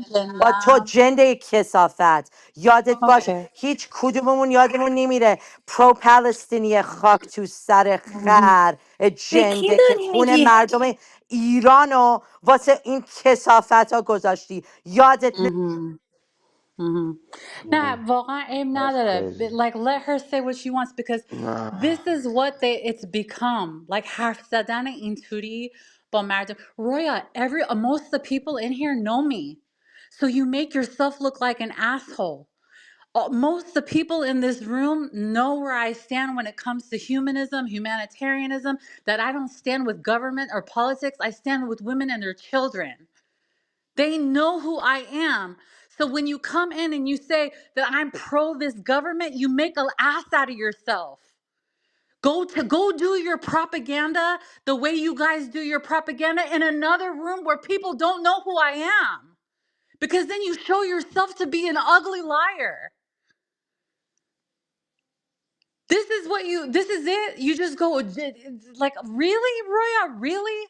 Yes, I do have a problem, Roya. I'm going to tell you, I have a problem with supremacist regimes, whether that's a Jewish one or if that's an Islamic one. Sorry, Roya. I do. I have a problem with all of it. And I don't give a shit about, your politics and supremacy, that this is just our land, this land belongs only to the Jews. I don't give a shit about that. I care about people in Iran who have no bread, who have no water, and I care about the women and children in Gaza that don't have anything to do with politics, but they're just suffering. 90% of Gaza is flattened. And if me saying I don't agree with that means that I'm pro IRGC, you can go fuck yourself.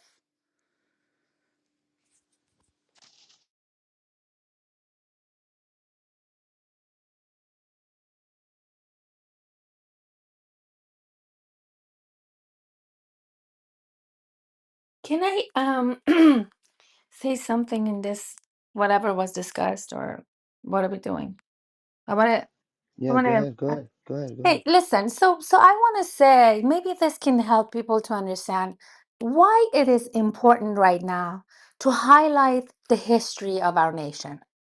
Why it is important for us right now to, kind of like cling on it, like hold it so tight, not let go.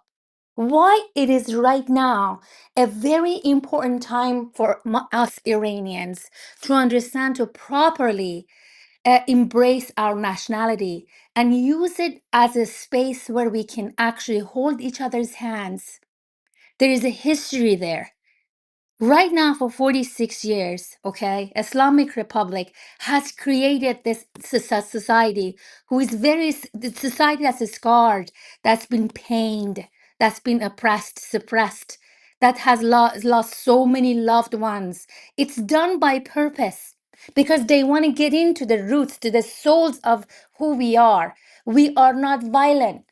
But if you're under oppression and suppression for so long, you can actually become it after a long time.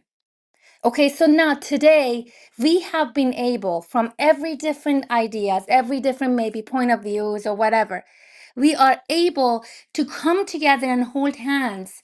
It's not because you're a woman, I hold your hand, or if I'm a man, you're a man, I hold hands. No, it's because I'm Iranian. It's for Iran. It's for the history that comes that makes Iran the archetype of the self and cultural wholeness. This is what Carl Jung said. Carl Jung said, some societies have this power. There's situations where the people in the society can, in like in a very dire situations, people can go to when they have had lived experiences over the hundreds and thousands of years, that can give them some sort of a backbone. There's a space there that even through the current difficulties, the dire situation, they can go there and unite and overcome the existing dire situation. This is why today it's important to cherish our history, to cherish who we are.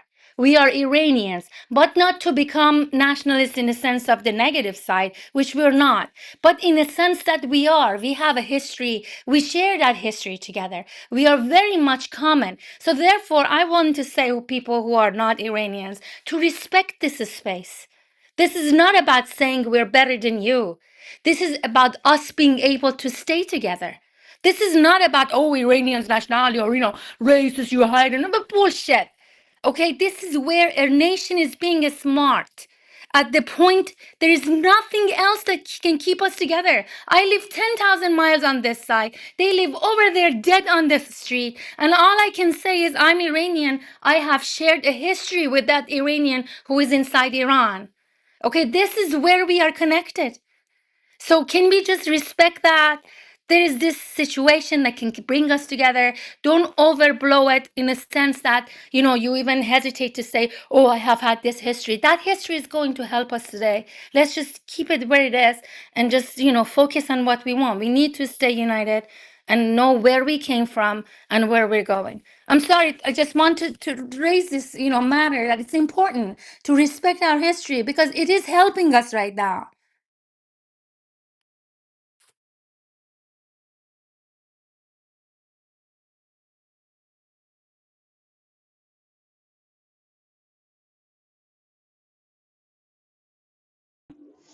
Thank you for that.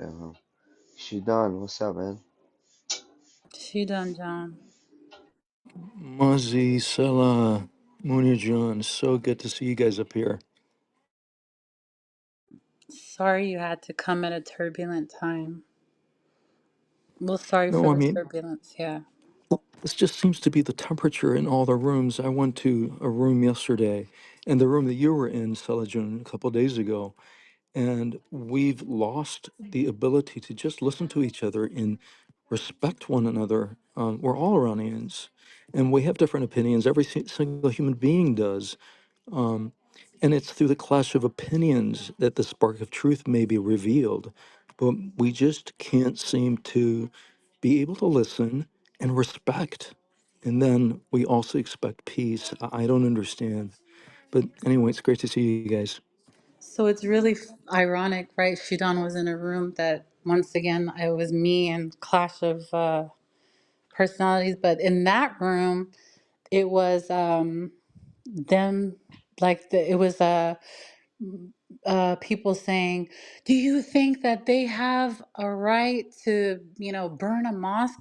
And of course, I explained first, listen, we don't know who's burned the mosque because these guys have a track record of doing shit and blaming it on others. But also, given what has happened to them, in the name of what has happened to them, and the fact that the besieged, and they utilize these places oftentimes to dispatch.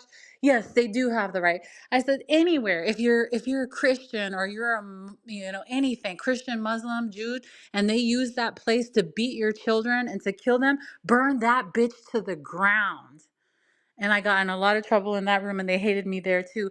I'm really good at making people mad at me. Really, really good at it. You got to excel in something.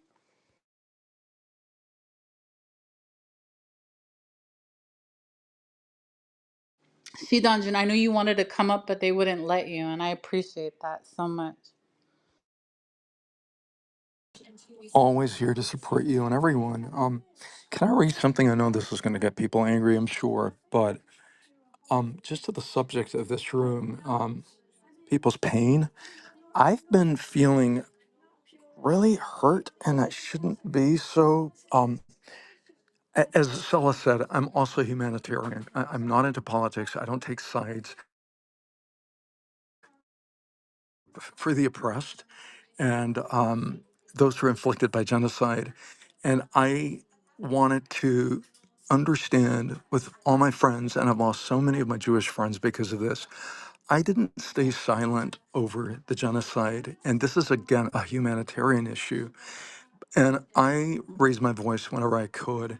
I'm just shocked that with the current situation in Iran, everybody is silent. And I just don't understand that, including some of the celebrities that have been so pro Palestine. Can anybody explain?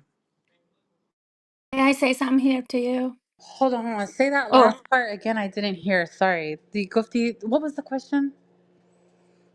Yibor, did you get big question? Yeah, I'm just wondering, why do you guys think that the general voices of celebrities, influencers, et cetera, has been so silent about the Iranian issue? Um, does that? Did you hear that? Does that make sense? Why aren't people speaking? We also, well, some people stood up and spoke against Palestine. Why aren't people speaking for I have Iranians? an answer, but Elham John, you want to go first? actually, I wanted to say, you know, this is another colossal mistake that the Democrats did. I have to tell you, I'm an independent.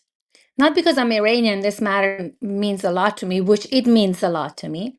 But I have, besides the last time, I have consistently, although, okay, good or bad, whatever, did not have, you know, I haven't had voted, what you call this, Republican. I have to tell you, I mean, I see the conduct of Democrats and I am in awe. Like, what's your deal? You know what I'm saying? The credibility, the ethical and moral credibility of these people goes under question. Like, there is no way you can be quiet. Like Obama, I sent like so many tweets. Like, how can you actually? Okay, cool. I mean, maybe like the guy doesn't exist, but it was his wife's birthday yesterday. Are you kidding me? You need me. You just you this like what was going on here? You don't see this crime, and I think this. If anybody is Democrat enough to be connected, you should. This is like the end of the party. You know, this is where it comes the end of the party. Independents won't vote Democrats ever again. People are not stupid. Even if people are not out necessarily siding, but people see the conduct of Democrats right now. To say something when people are being murdered like this, it's a genocidal move, happening. It's right before your eyes, and you keep quiet. I don't know. It's a colossal mistake from a political aspect, and it is really heinous behavior. I'm so sorry for those who have been quiet. There's absolutely no reason for it. Um, Shida, I can. you want to go to Just David? briefly, just quickly. Guy, hold on. Let Uh, David go because he hasn't had a chance. Andre, and then if yeah, I could be okay. in the queue after that. Go ahead. Yeah, the question that you brought up, Shida, it's a important question. I can approach it this way. You like to buy a wallet. You need a wallet, and you're on Instagram. You just see a picture of a wallet. You can click on it. Split second later, every picture in Instagram is wallets.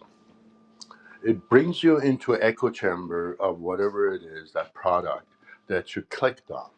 Now, it could be something else. It could be a political view, something that interests you, and that algorithm says, okay, you like it, I'll give you only that. And that's what you get bombarded with. And if you're not, or if I'm not, uh, going to rise above that and look at everything else, I'll be more and more just drawn into it, into the talking points of whatever side it is, right, left, north, south, whatever it is, that ideology or anything, religion, whatever that is, political point of view. And we have become so much, as good as social media could have been or can be, we have become all parts of this echo chambers of wherever we go to, and we just keep hearing each other. This gentleman, the gentleman that was here, the minute he says the word democratic elected government of Mohammad Mossadegh. It doesn't matter what my point of view is. I already know it's a talking points that have been set 70 years. It's just copies. Just everyone says the same thing. There are people in this room who are in these echo chambers. So it's important not to, if we could have opinions and very strong opinions. There's no problem with that. Don't get me wrong. But getting trapped in these echo chambers creates this false world, and it could be just like religions that they can just create, this gives the perfect solution for everything, blah blah blah blah, or it's communism or whatever. That's what we have become. So they don't think anymore. Iran got killed, whatever. It's a propaganda by U.S. Israel is it's the end of the story. I don't have to think. Answers have been given. I'm just going to copy it because I've only been in that, and everything else has been answered. That's our problem. And I'm not saying one point of view or the other. It's we're all trapped in those things. And unless we start thinking for ourselves, others are going to think for us and decide for us, and we're just going to be walking robots. Andre, if you're not gonna go, No, No, I'm but gonna go. I'm gonna Obama, go. oh, I'm Obama gonna doesn't fall go. in. I go ahead. just wanted to say to what was it? Sridan, I think he brought it up. Listen, this is very fresh. It's not like the celebrities came out for the Palestinians a week after October 7th. Yeah, I mean, just we have to remain calm here. Yeah. Mm. And let me, you perfect, Andre. I just love you so much. I'm gonna piggyback exactly there off of that. The purpose of propaganda and misinformation is so that nobody knows what the fuck to believe. And we're living in a time that nobody knows what the fuck to believe. And so they can't act quickly. You 1 minute, you're saying October 7th, rest in peace, which everyone should be because it's terrible. And then the next minute you're like, wait a minute, what's happening? What's been going on with the Palestinians? And then the next minute it's just in a battle of information. And as soon as you think you know something, then you learn something else. And so a lot of celebrities, because of this information war, they really have to wait to find out what is really going on and where they stand. Because you may think that you knew, but then you find out you didn't know, or whatever have you. It's the purpose of propaganda. The purpose of propaganda makes you scared to even take a stance. No, but Sela, that's exactly what we should expect from them, to be actually Oh agile. yeah, yeah. You know, emotionally and intellectually lazy individuals are worth nothing to be Yeah, politicians. I You know know, what? I know. And then Yes, yes. compared to 7th of October, Andrea, 7th of October happened and was done. This is a mass killing ongoing. All right. So there is no end. This is happening right now. So yeah, okay, I get your point. If it was like, event and finished and zip done, well, now what we're gonna do, but this is actually going on and we don't have an insight to it. Whatever we've had, we know it's pretty painful and a heinous act that has happened. But I'm just saying, as a general, as individual, grown-ups in a society where we demand democracy and our rights, we should demand emotionally and intellectually not lazy, agile individuals to be in the political roles, because there is a responsibility to come with that. I was just talking about the politicians, not the regular people, Salah, Yes, absolutely. And what we're just saying is that the reason why actors may not be moving as quick is because the ground is always shifting under them, and it's a real problem, actually.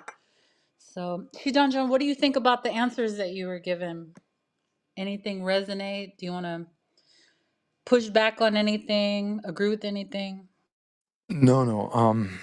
I get both what you and Andre said. I really didn't think about it in that scale. So actually, you really helped me. Sounds simplistic, but I didn't really think of that. It makes a lot of sense. Thank you.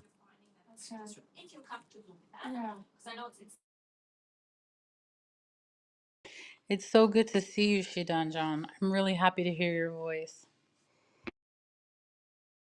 It's a very difficult time, and in an age when we completely overloaded with true and false information to then get no information is extremely painful, even more so than it used to be, because that used to be normal, that you just read a day or two later what was actually happening somewhere in the newspaper.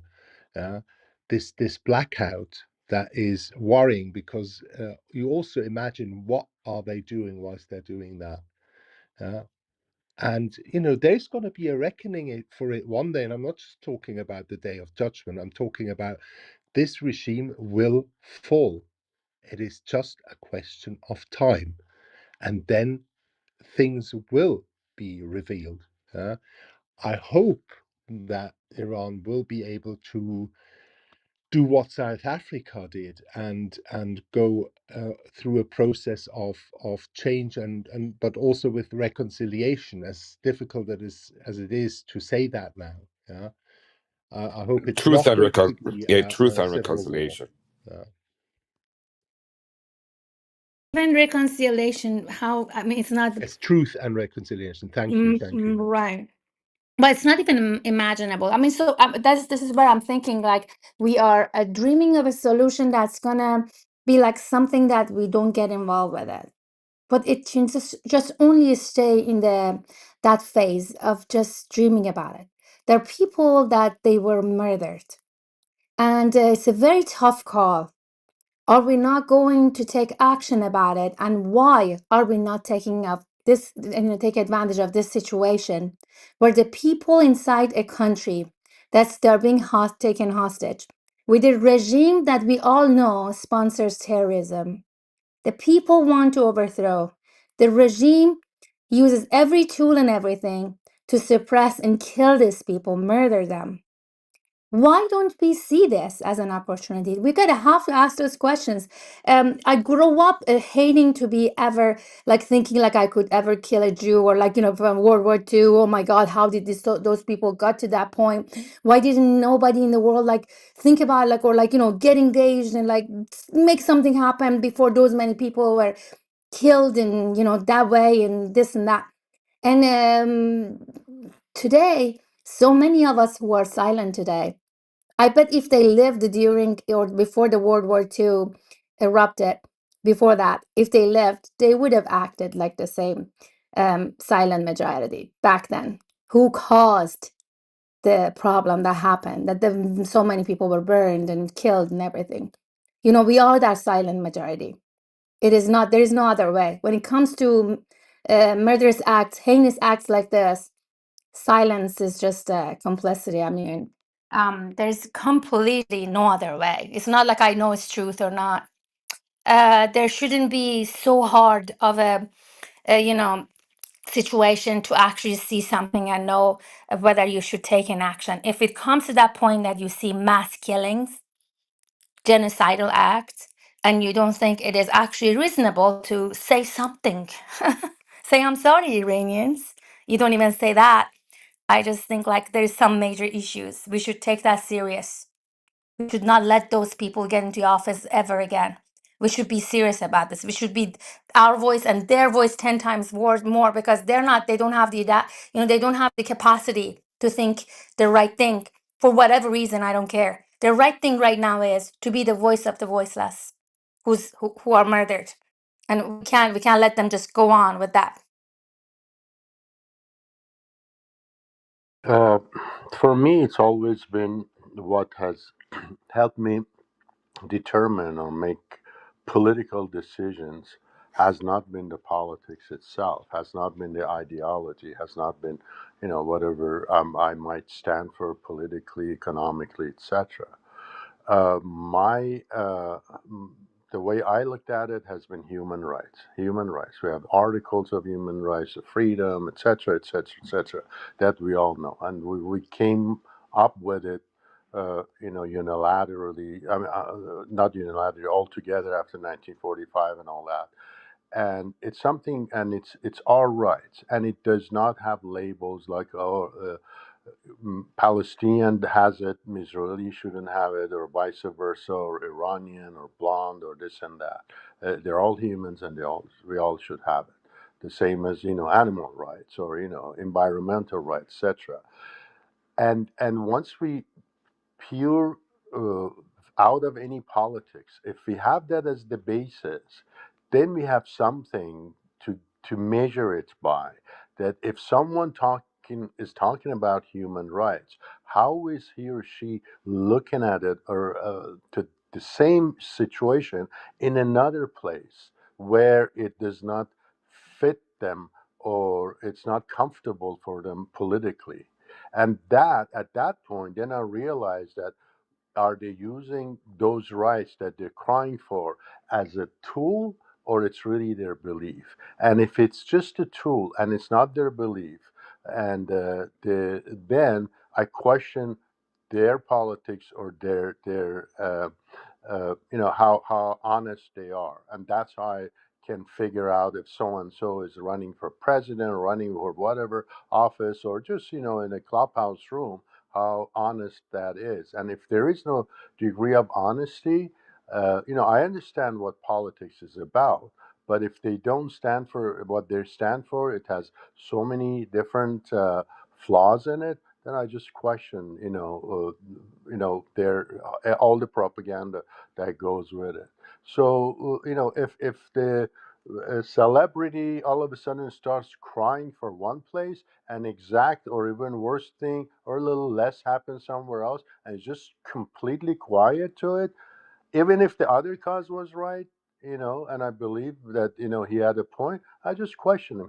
He's just using people for whatever it's standing for. So his priorities are all messed up.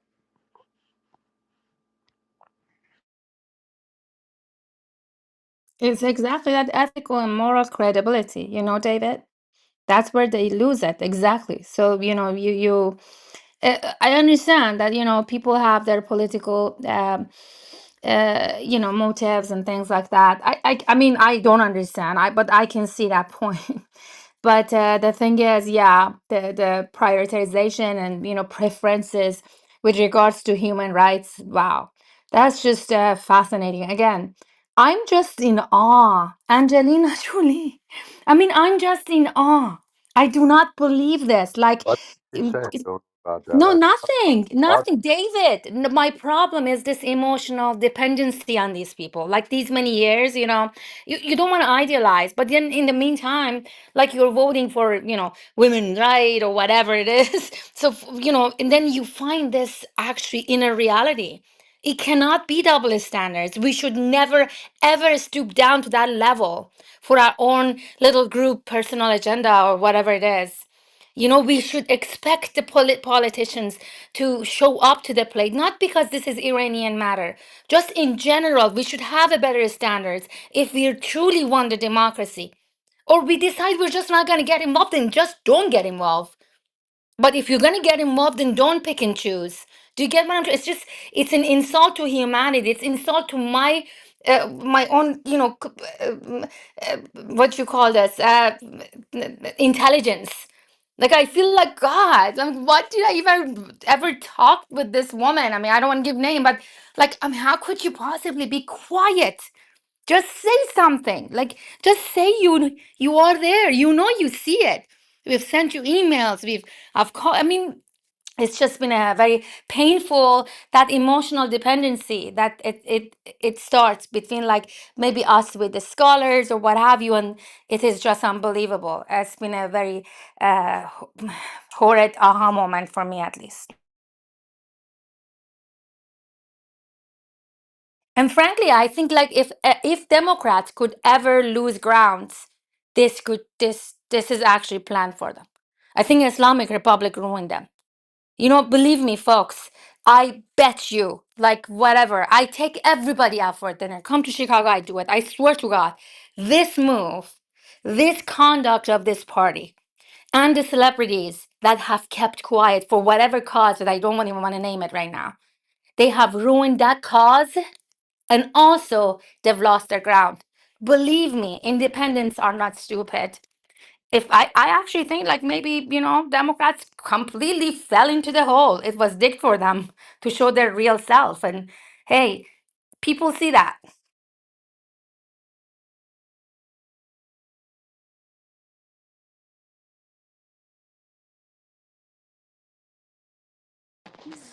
I'm kind of confused. You keep mentioning the left of the Democrats.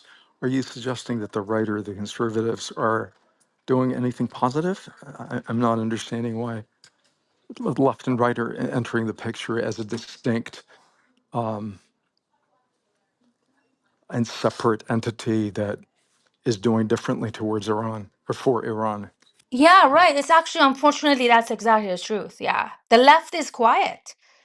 There are very, very few in left that is actually. So here's the left. The left is the flagship of like human rights, and we worry about the women rights, which I care, children rights, which I care, and then of course I care for everybody's rights, but this is like the specifics, and that's what their flagship of that.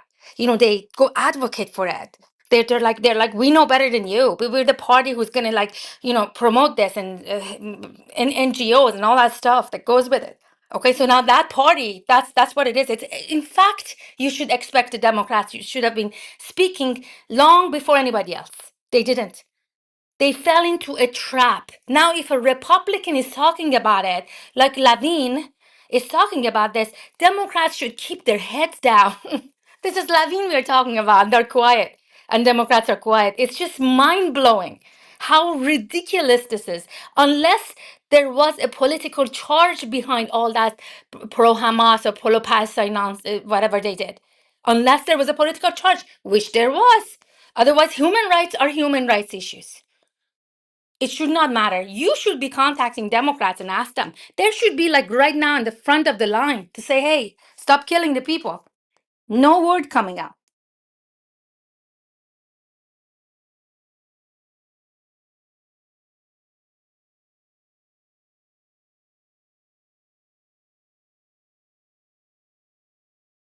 I'm not sure if I should approach this from. I understand your point, and I agree with a lot of it, but I don't think you should approach this if you want to. I mean, the title of this room to approach it from Democrat or Republican angle. At least as an Iranian, maybe as an American, then it's a different story, within the party or against the party or whatever. But from our point of view, I don't think we should approach it that way. But the mainstream media is all, they're like completely censoring the issue. They are actually being the mouthpiece of the Islamic Republic, CNN, NBC. Why? Why? Those are democratic, charged channels. Why not? Well, because, the reality is ugly. But why should we not say it? Okay, so because we don't want to say like we're anti-democrat. I told you. I voted, you know me. I mean, I don't need to tell you, David. But the thing is, as a someone who in my previous time voted Democrats. I mean, are you kidding me? This is like way so wrong behavior. Here's what it is. I'm a woman, okay? And if David start talking about human women's right and I'm quiet, everybody would say, what the heck is wrong with her? Like she's the one. This is what the Democrats are, flagship of human rights. That's what they claim for. They're quiet. And yeah, you're right. Maybe I should not separate, but I separated on purpose because the mainstream media, which deep independents tend to watch more, okay, that is what they deliver. They censor the news and they provide, they supply the news, from the devil's mouth. So I mean, what are we doing? This is so wrong. It's just at every level, the conduct is so wrong, and independents know that. Anyways, I just think like this was a suicidal mission for the Democrats, and if they don't get behind Iranians, hey, they're gonna be like, we get it done. There is no way. This is not going. Not everybody in the United States is stupid and ignorant and not doesn't care. Not everybody is like that. People do care. There are decent people in this country. But I'm just saying from those people who have names or or they call themselves like this activists or they run they have the flagship. That's all I'm saying. I'm talking about that high level. Otherwise, we will get this done. People in America, they're not ignorant. They are very smart and they calculate the choices, but they're not ignorant. That very soon you're gonna see they're gonna ask themselves, why are we not helping them yet? Not the question that why should we help them? The question Americans should be asking right now is, why are we not helping Iranians yet? That's the question. Well, you should. you cannot just approach from human rights either, because there are so many things going on in the world. So it has to be like, what is it in the national interest of the United States to do this? Is that what are the costs? What are the benefits? And you know, all Oh, the I completely agree. I completely agree. Yeah. And that's exactly what I'm saying. But They at the should same be. time, I mean, when you go to the other side, I mean, when you're talking in general, obviously, like I said, a lot of things that whatever parties or groups, etc., bringing up, if it fits their agenda, they bring it up. If it doesn't fit their agenda, they just stay silent on it, or at least stay silent, but even go and say, opposite of it, or just, try to be against it, even if there's atrocities going on. Oh, this is propaganda of US. This is propaganda of Trump's propaganda of these people in the street. They're like exactly the talking points of the regime. They are like, Israel made them go there in the streets, etc. Just copy that and say it, because they don't think about it. And they say, wait a minute, there are 10,000, 20,000 people got killed. Whoever propaganda you claim to be, go and That's get. exactly my point, David. Exactly.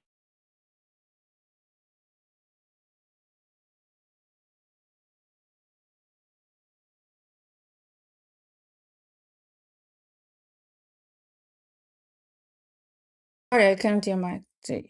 Go on. I was telling another room of friends, right, that this stuff stresses me out so much. And I know you're not supposed to tell people this, but I really don't give a shit. که like تبخال زدم چشمم twitch میکنه. I have so much tension in my neck that like I have a crick in my neck. I feel like I'm walking around looking like Frankenstein. My neck hurts too. I think I've been on the phone, and that is just so painful. It's like Oh, David, I feel like I'm walking around like Missy Yaqul. It's so bad. Oh God.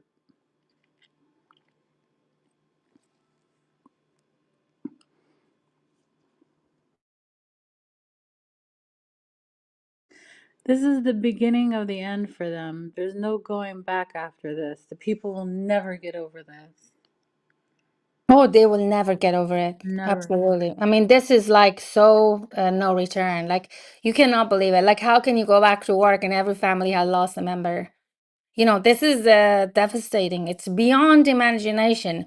Believe me, it is such a heinous act. It's like, it's almost like as if it's better if we pretend it didn't happen. But my question is, it happened. And we are at this point of, history here for a reason, probably. was And it it in happened. shock about like this happening? Really, What? We say? you were in shock about this happening? I mean, No, or but this level, though, I mean, it's just the atrocity. I mean, like, it's just, don't you? Okay, so based on my 3 years of experience, David, now, like, I just, it makes me feel sick that why I wasn't, involved earlier. Yeah, it makes me very sad. I've got such a complex feeling about this. it's This should never come to this point. shocking. It's sickening. But when you discuss it from human aspect of it, but when politically, to me, it wasn't shocking. I don't know if you get my point. This is, I'm not giving you just the word terrorist. Oh, they're terrorists. No, I'm talking about the real meaning of a terrorist. Someone, for whatever they cause, they go and kill, the innocent people. Okay, whether it has no power and just puts a bomb around his belt and goes to the shopping mall and kills innocent bystanders, that's a terrorist. So these people who are in power, look at like what their history is, what their ideologies, what they've done. They're the ones who go back longer, who were in the jails at the time of Shah, the same Khomeini, etc. They were terrorists. Nabab Safavi, the old thought that they had, their ideology was true terror. It's not like what I'm saying. That is how everything was defined by them. So a terrorist, when has least power, what that's what it does, goes and just terror at the smaller level. And it could be like, I'm not saying but it could be a metro station or whatever. The same terrorist, when it gets to the government and to power, and it can create so-called fake parliaments, this and that, at the end is still a terrorist. So when his ideals or his goals or his him just being in existence gets that there's a problem with it, or they're afraid, they go exactly back to the terrorism and they kill, now with more power, not just that belt around their waist, but they just go and like with guns and machine guns and whatever it is. So this regime, when we say is a terrorist regime, it's not just a talking point. It's really to the true sense of it, and this showed it. But to me, I was not shocked because me being older than all of most of you, I've seen all this when they burned people in Cinema Rex in Abadan, 50, almost 50 years ago, or other things they've done. They're capable of it at the right time when it's needed. They do it, and they practiced it in Syria too. They killed a lot of people, they massacred people, so they got the practice too. And even if some of them may not have been, easy with shooting the first innocent person, they learned it, and now it's a lot easier for them. Plus, it's not just they're not just Iranians. There are from Hezbollah, from Hamas, from whoever, Shashrushabi, etc., etc., because it's just one ideology, and it goes beyond nations. They don't even believe in those things. So it's shocking, but it's eye-opening to just remember what this regime is, what is capable of it, what it is capable of, and how far it will go. It will go as far as their history of what makes them who they are, and they've done it through history. Like, I think that the Shah made a lot of big mistakes, okay? Like, he made some really bad mistakes, but he cared about his people. A lot of people, they say things like, "Whoa, he ran away." No, no, no, no. He didn't want to kill his people. Staying would be like this regime who, by any blood, by any means necessary, no matter how many people you have to take out in order for them to keep power, they'll do it. The Shah wasn't willing to do that. He even he David, you can tell me, wasn't there a quote from him saying like, if they don't want me, then okay, fine, I'll go. Is there a quote? Not, those aren't his exact words. He said, "I heard your revolution." That's what he said. He said, "I Listen, heard your listen, revolution." he Yeah. made a lot of mistakes and all this stuff, but at the end of the day, he loved his people. And see, that's what somebody does when they have some kind of humanity in them. Okay, in order to stay in power, I'm gonna have to kill thousands of people? No, only monsters do shit like that. It wasn't Because actually, it was an interview with him that the whoever the non-Iranian reporter asks him, like, that's what you're doing, aren't you gonna stay and stand and do, and then said, I don't know exact words, but it meant like, if holding on to power is at the cost of, like, shedding the blood of my own people, I'm not gonna do that. That is called sense and humanity and not being a psychopath. but his legitimacy came from people. That's where the connection was. This is where the, Mm. nation, government, this is how it is. The legitimacy, the authority comes from, people give you that authority, even though if you're a Shah. So that's how he learned that relationship. And he respected it, and whatever. I don't believe that people, well, anyways, that's another situation. I don't want to get into that discussion, but that's how he respected that relationship, which, even though it was infused by other things, and even though people were whatever, I don't want to get into it, but he realized that relationship. Today they don't get the legitimacy from people. They don't give a shit about these people.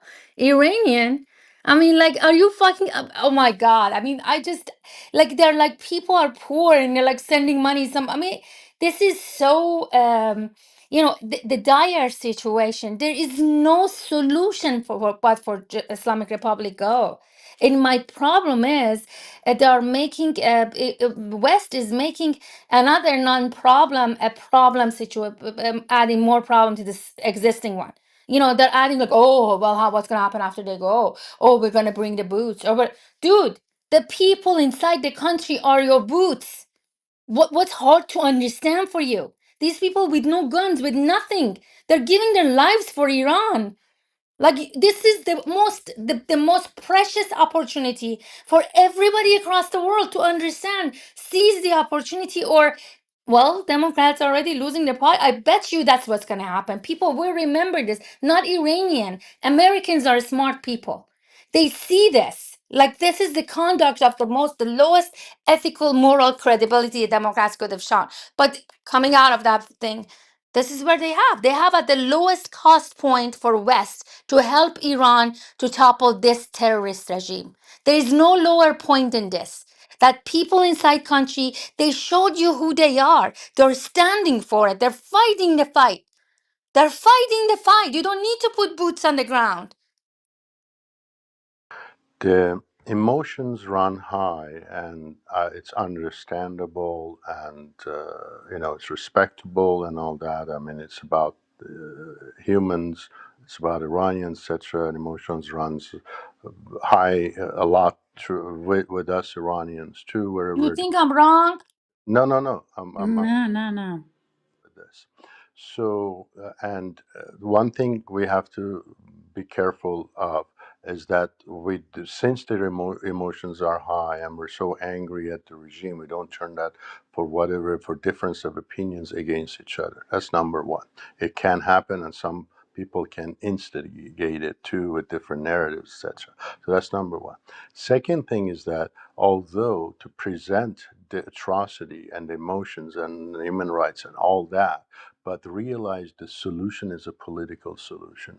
Therefore, at the end of the day, it's our job when people in Iran don't have the internet, don't have the means of communication, to not only just, and I'm not saying not to, it's important, it's at the heart of it, but not only just focus on that like a charity type of a thing, but also on the focus on the political solutions that we can offer. And that's just beyond the point of support this and that and stand of it. No, to see what is in the interest of that person, we have to see what our target audience is and who we're talking to, not to have the same speech or same elevator speech for everybody. It doesn't work that way. You have to see where that person, that politician, that whoever it is, a co-worker, etc., where they're coming from, and see what those are. If some of their I don't know, fundamentals are totally wrong, it's a different story. But if we come to that common point and make a point, which is, it's not like we're doing propaganda, it's true, the truth. It is not to the benefit of anyone in the world, whether it's the neighbors of Iran, although some of the leaders, they're thinking Saudi Arabia, whatever, etc., that if Iran is weak, it's to their benefit, or to an American, to a European, to whoever, it's not to their benefit to this regime stay in power, have nuclear power, etc., when they are capable of doing such atrocity to their own people. Imagine what they can do to others as they have done before. So until this regime does not go away, we don't see the world that we like ourselves and our children to live there, and then just find the political solutions and discuss that.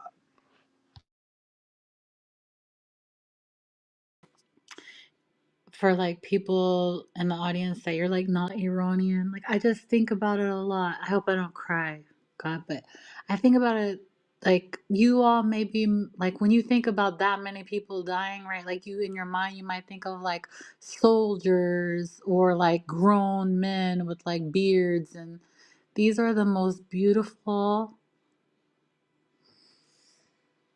Young, intelligent kids who all they want is a future for their lives. That's all it is. They want the same thing that every kid, every teenager wants. Every 18-year-old, every 13-year-old, every 20-some-year-old, everywhere in the world once. And and even a couple of years ago, 3 years ago, when they said women, life freedom, it was the very basics. There was no ideology. This was just down to the basic, which is the basic human rights, at least the economic rights, if nothing else. When you have none of those, then I mean, it is not what I'm saying. It's their word, their videos that keep coming out.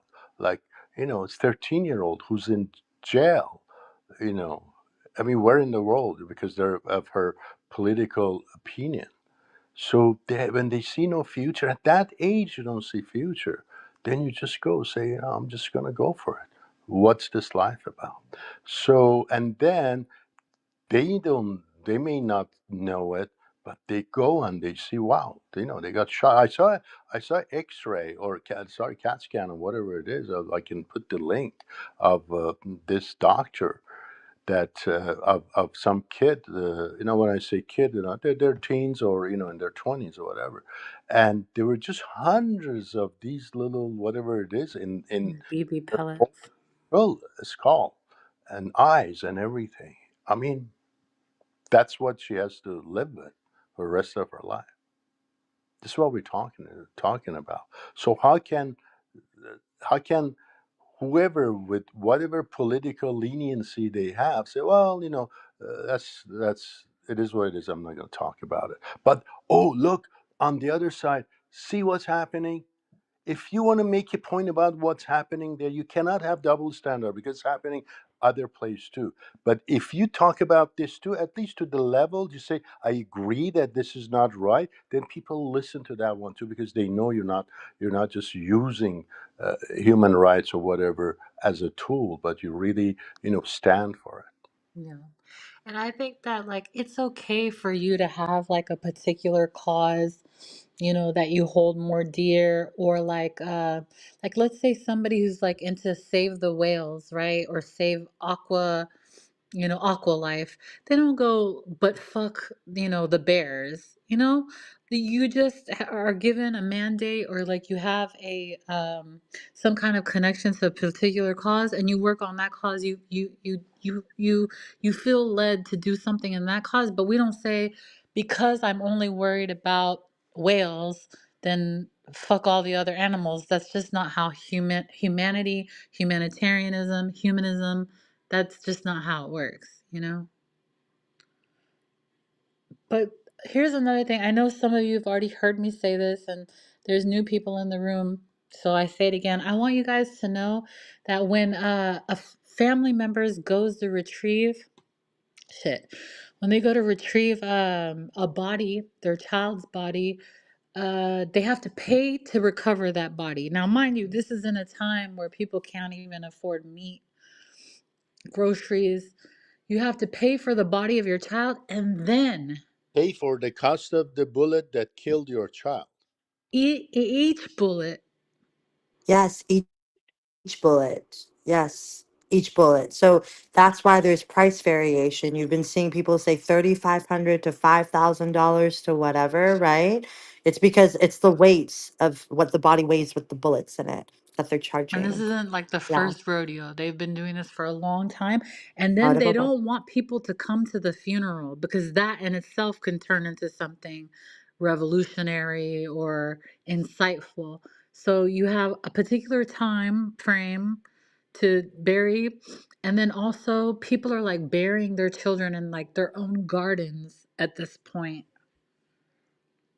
that's what happened with in Rash. So outside of the massacre that happened in the bazaar, they say there was about 5,000 people killed and massacred. And one of this was in when protesters were running away. Someone opened their door and they let them in.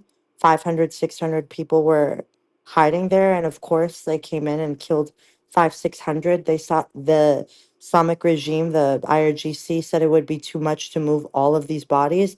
So they held them there and conducted families to come and find their bodies in this mountain of bodies in someone's yard. Imagine? Yeah, that's the atrocities that happened under the Islamic regime. And you made such an eloquent point, a few of you in this room, about quoting some things nationalistic things that Reza Shah said. I'd love to quote something for non-Iranians or individuals who may have not heard this, just for them to understand the Islamic regime sentiment. When Khomeini was coming back to Iran after being in France and Neufel Chateau for about, I don't know, 25, 30 years, how long he was being in exile there. I don't know the exact Was in quote. Iraq before that for a long time. Yeah, yes, yes, yes. And mind you, not even speaking an ounce of French, can't even say bonjour or ça va. But when they asked him and he was getting off the plane and returning to Iran, a French journalist asked him, Comment tu sens d'être de retour en Iran? That means, how do you feel about coming to Iran? And a lot of Iranians know his answer. The iconic, infamous answer he gave was Hichi, nothing. You can go look at the interviews. That's his famous quote in regards to the Iranian people. They said, How do you feel about coming back to Iran?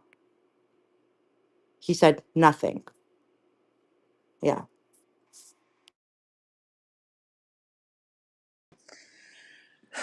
Um, it's really Hello crazy everyone. because when you tell people, John, I'm, go ahead, Money John. I'm sorry I slept. I just woke up now. Hello Mm, everyone. mm. Hello, Monir. I'm glad you got some rest.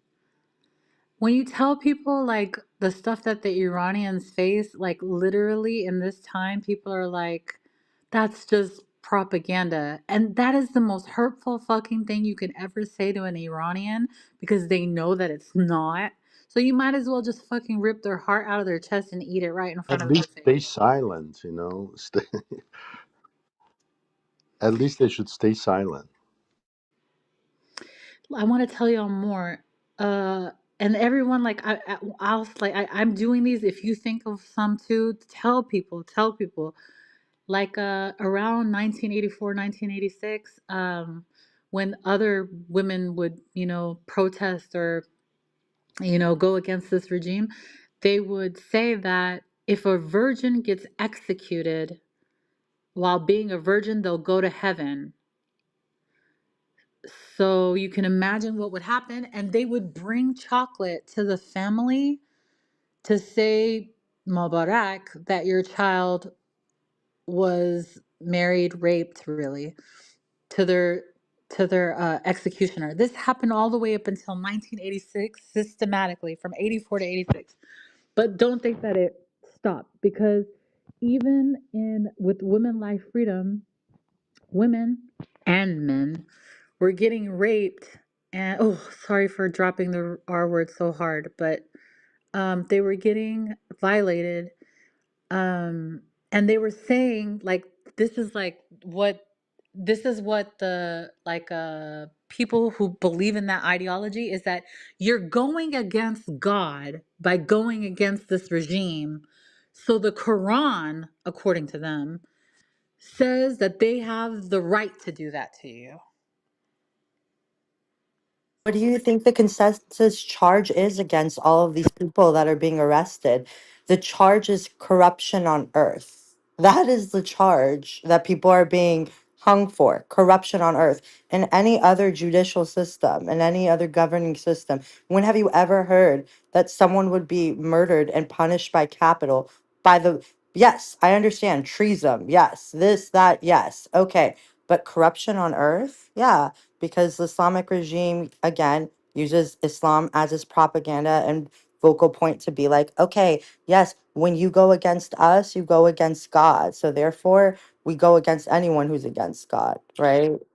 Yeah, actually, the charges for the current protest is actually fighting with God. It's not. Fighting with God? Oh, excuse me. Thank you. Fighting Yeah, with they've God. kind of upped it one more, so there's no more corruption on earth. It's just Oh, directly wonderful. fighting with God.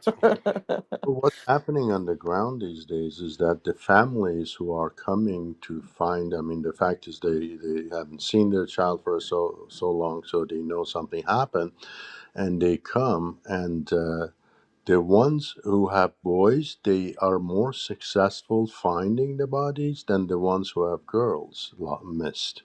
And the number has been so much that the people have come to the conclusion that if like some of them, like the girls who were just captured and they were probably sexually abused, and then because there would have been signs of it, so they just kill them and just get rid of them, and they don't even deliver them, you know, in body bags or etc. Because proportionally, I'm not saying the people on the street 50-50, but just proportionally it's not making sense. And also families of the ones with girls are not as successful at finding the loved ones as the boys are. So there's a question of what's going on to the girls too. Oh my goodness, I didn't hear that one. Oh All my right, God. David, you made a great point because you think that the Islamic regime would miss out on any sort of economic factor that's in their benefit. Human rights trafficking is a thing. Why are people burning down masjids? Human rights trafficking is a thing that the Islamic regime does. It's a known fact. Girls, there's been reports, girls from Qazvin, this is just something that I know that I read about just in Qazvin, they would do those circles where they would conduct, of course, prostitution to benefit from that, but they also take those women, export them. Hala, I won't go into detail, but it's been stats are there into Gulf countries. Yes, they're going to profit wherever they can, right? So. And You also said, another big go thing ahead, girl. during the woman life freedom movement, a lot of people they weren't able to recover their loved ones' bodies. And the ones that did, if you remember correctly, a lot of them were buried by the regime. Families weren't conducting the burial services, right? And so a lot of them called shikafi karan, they were like, okay, they wanted to see their loved ones to verify if that was their bodies. They saw that a lot of the bodies had been cut up. So they had also taken a lot of people's organs and sold it on the black market and then directly buried those people. So families wouldn't be able to, they'd be like, بدن بچم چرا اینجوریه؟ چرا قلبش اینجوری بازه؟ چرا کدنیش اینجا پاره شده؟ Mhm. They had done that as well. What was the name of the charge you said at not offensive to God? You said enemy. What is the charge again that they're Enemy of God. the charge that they're charging? Arebe? Yeah, yeah, but how do you say it in English? No, no, like the charge that they're in opposition to God or something like that. Yeah. Yeah, okay. So that's exactly why they do the mosque themselves. That's why the Iranian people tell you these motherfuckers will do that themselves to have a reason in front of the world and say this is what the charge is or whatever. Like they will do it themselves to have a cause to in jail them and say, it's this. They're just freaking Oh, you're saying that for the mosque? yeah, because So explain to me, is this mosque thingy like driving everybody crazy now? And what no, is it? it's just that What is it? I really think that they do shit like that themselves. And I think that I want people to So know you're that saying it is staged? what I'm saying is like okay, like David was telling us. Remember when they set fire to the theater and then they blamed it on the regime, the other regime, the Right, right. I get it. I get it. yeah, yeah. Uh-huh. So like they do shit like that where they set fire or they do something themselves so that they have a reason to brutalize the people. And I want people to know that they're willing to do shit like that is basically what I'm Well, I saying. mean, the thing is, Stella, I would say they burn the mosque. Bad. Okay, if that's bad. How about storing weapons in the mosque? Is that okay? If No, that's no, I also agree bad, 100%. No, no, no, listen, no. But I'm just saying, like, it wouldn't that be an argument we can put out? bro, if they're using that mosque to kill your Right. children, burn that bitch down. I Right. swear. Yeah. It's not a mosque anymore. It's just a house of A house devil. of gangsters. Yeah. Right. I mean, like, mosque is not a place you store weapons. Do you get what I'm trying to say? Like, I mean, they didn't burn the mosque. They burned the place that was weapons were stored there. I mean, But it you got to doesn't respect have the much. mosque. Why were you storing weapons? I mean, like you said, Ilham Yeah. Jun, a lot of people in Iran interpret a mosque as a representation of corruption. Like that's Oh, what they most see it definitely. as. I agree Yeah, with you. exactly. Yeah, yeah. No, no, I see your, and I think they burned it. Whatever is it, listen, what I'm trying to say, like from the West point of view, is that the church or not? Is that a designated spot for storing weapons? No. then why did they store weapons? Then as far as I'm concerned, it's like a storage for the weapons. You know, you know what I'm trying to say? Like, don't get all hysterical. Oh my God, the Exactly. mosque was burned. Like, what the heck? I mean, like, seriously, the whatever. The families have been reporting, going back to that subject, families have been reporting, and it's not just from one source, we see it often, that the ones who were able to communicate is that, and that, as we said, like you have to pay to get the body, and based on bullets or whatever thing they say, and or they give them the option, or you sign this thing that he was a Basiji or she was part of one of us and got killed. So they have created this narrative that they are the victims, and these people have been killing them, and all that. So they give that option. Obviously, families don't. Yes, yes, that's So, right. yeah, that's another thing they do. So self-victimizing, and as far as the mosque is concerned, like you guys said, that especially in Syria, Mashhad, like those mosques are a political. Um, not only political, but also army, whatever, all kind of things that are happening there.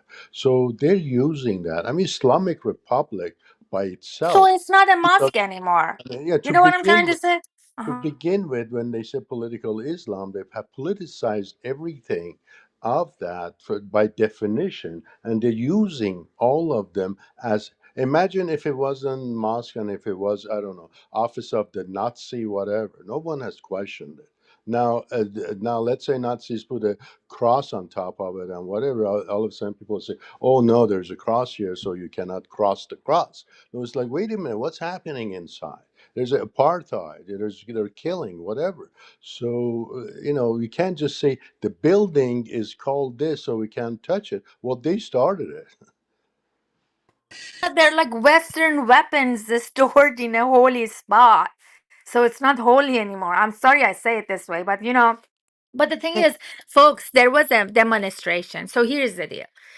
So there was like Friday, Thursday night and Friday night, people came out, and then they still came out after that. And then there was a demonstration for this regime thingy, like a pro-regime quotation. So there were people brought from like everywhere, whatever. I don't want to say how and all that people got there to go for that demonstration. Whatever percentage, like a 0.00000001% showed up. I don't know, maybe like 5,000, whatever. But these Mossad and U.S. agents, how come they didn't attack that crowd? I mean, I just don't understand why this happens, this event, this very like, charged event by Western countries happens when people start chanting, slogans against Islamic Republic. But when people chant slogans pro-Islamic Republic, which happened that day when they had a demonstration, nothing happened to those people. Like, what the heck, man? So where are all these Mossad and like American folks, like, whatever it was, or they gave money, I suppose. Like, so then how come whenever you chant against Islamic Republic, you somehow get murdered by these charged situation by Mossad, but then Mossad is so incapable of actually, attacking the So, other. I mean, it's just like Alam, it's fascinating. it's a very dumb story and narrative they've created. Okay, we know that, but the dumb thing is those in the Western world, celebrities, whatever, who fall for it and they repeat what. Exactly. Can I mention, David, you made a really good point, and I think that like people should be aware of this. For a lot of people, when the digital blackout is raised and the Islamic Republic chooses to be selective of what comes out, they're very, very, very calculated. So do not be surprised. And I think it's a big deal that people should know this, that when that stuff comes out, it's just part of their propaganda, and that may feed into that again, very much leftist narrative of like, oh, woe is me, and look, we were right, they were all Mossad and CIA agents, is that this is not new. They will take forced confessions at gunpoint and death and make people sign things and probably will kill them regardless to say that you were propagated by 100%. the West, you were propagated by these foreign entities. So 100%. yes, please, people in the audience, remember that. Don't At be least like your shocked. family won't get jacked up. Yeah, or they'll Yeah, threaten yeah. your family or something like that. No, not only threaten, they'll probably make you do it and then hang you regardless, Oh right? yeah, they So, will. yeah. They will. So the way I look at it, it's like someone, let's say, is progressive or whatever, and it's like has that kind of a point of view. You just have to ask a couple of things about their values. Do you think that do you have the right to internet, and how do you feel if the internet, social media, everything is cut off? Do you think the government has that right? 99.9%, so absolutely not. Okay, let's check. All right. Do you think you have the right to express whatever you're expressing, and you're very loud about it, and God bless you, thank you, and it's good that you have that right and you can do it. Do you think others should have that too? Yes. Okay, great. Do you think if you bring it up, you should be killed or in prison or tortured? It's like no. Well, exactly all these things that you just said, it's happening to Iranians. So what is your position now? Now let them explain it and say, No, I tell you what they answered. They're gonna say, "Oh well, that's what Zarif said. Oh well, maybe people in that country they like those rules. I mean, we can't intervene. I mean, I know this bullshit. That's what they said, David. Zarif was like, "Oh, these people who are like chanting outside against us, well, that's you that. know." I'm talking about someone who's progressive and is in street, like Lasella said, stands for the right of whales. Forget about everybody, Right. humans, etc. Wally Biabala.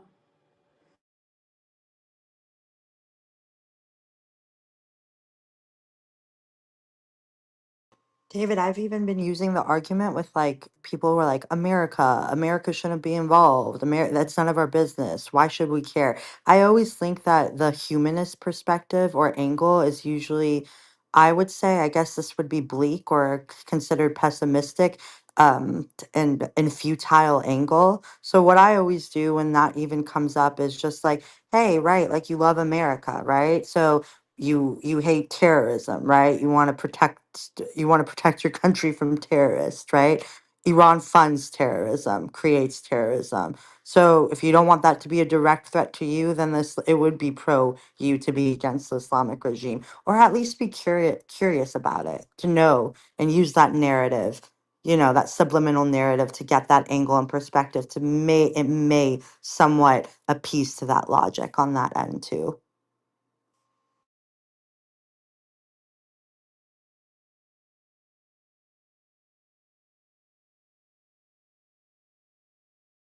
Anyways, thank you for creating this space. I'll be stepping away as I have to wake up early tomorrow.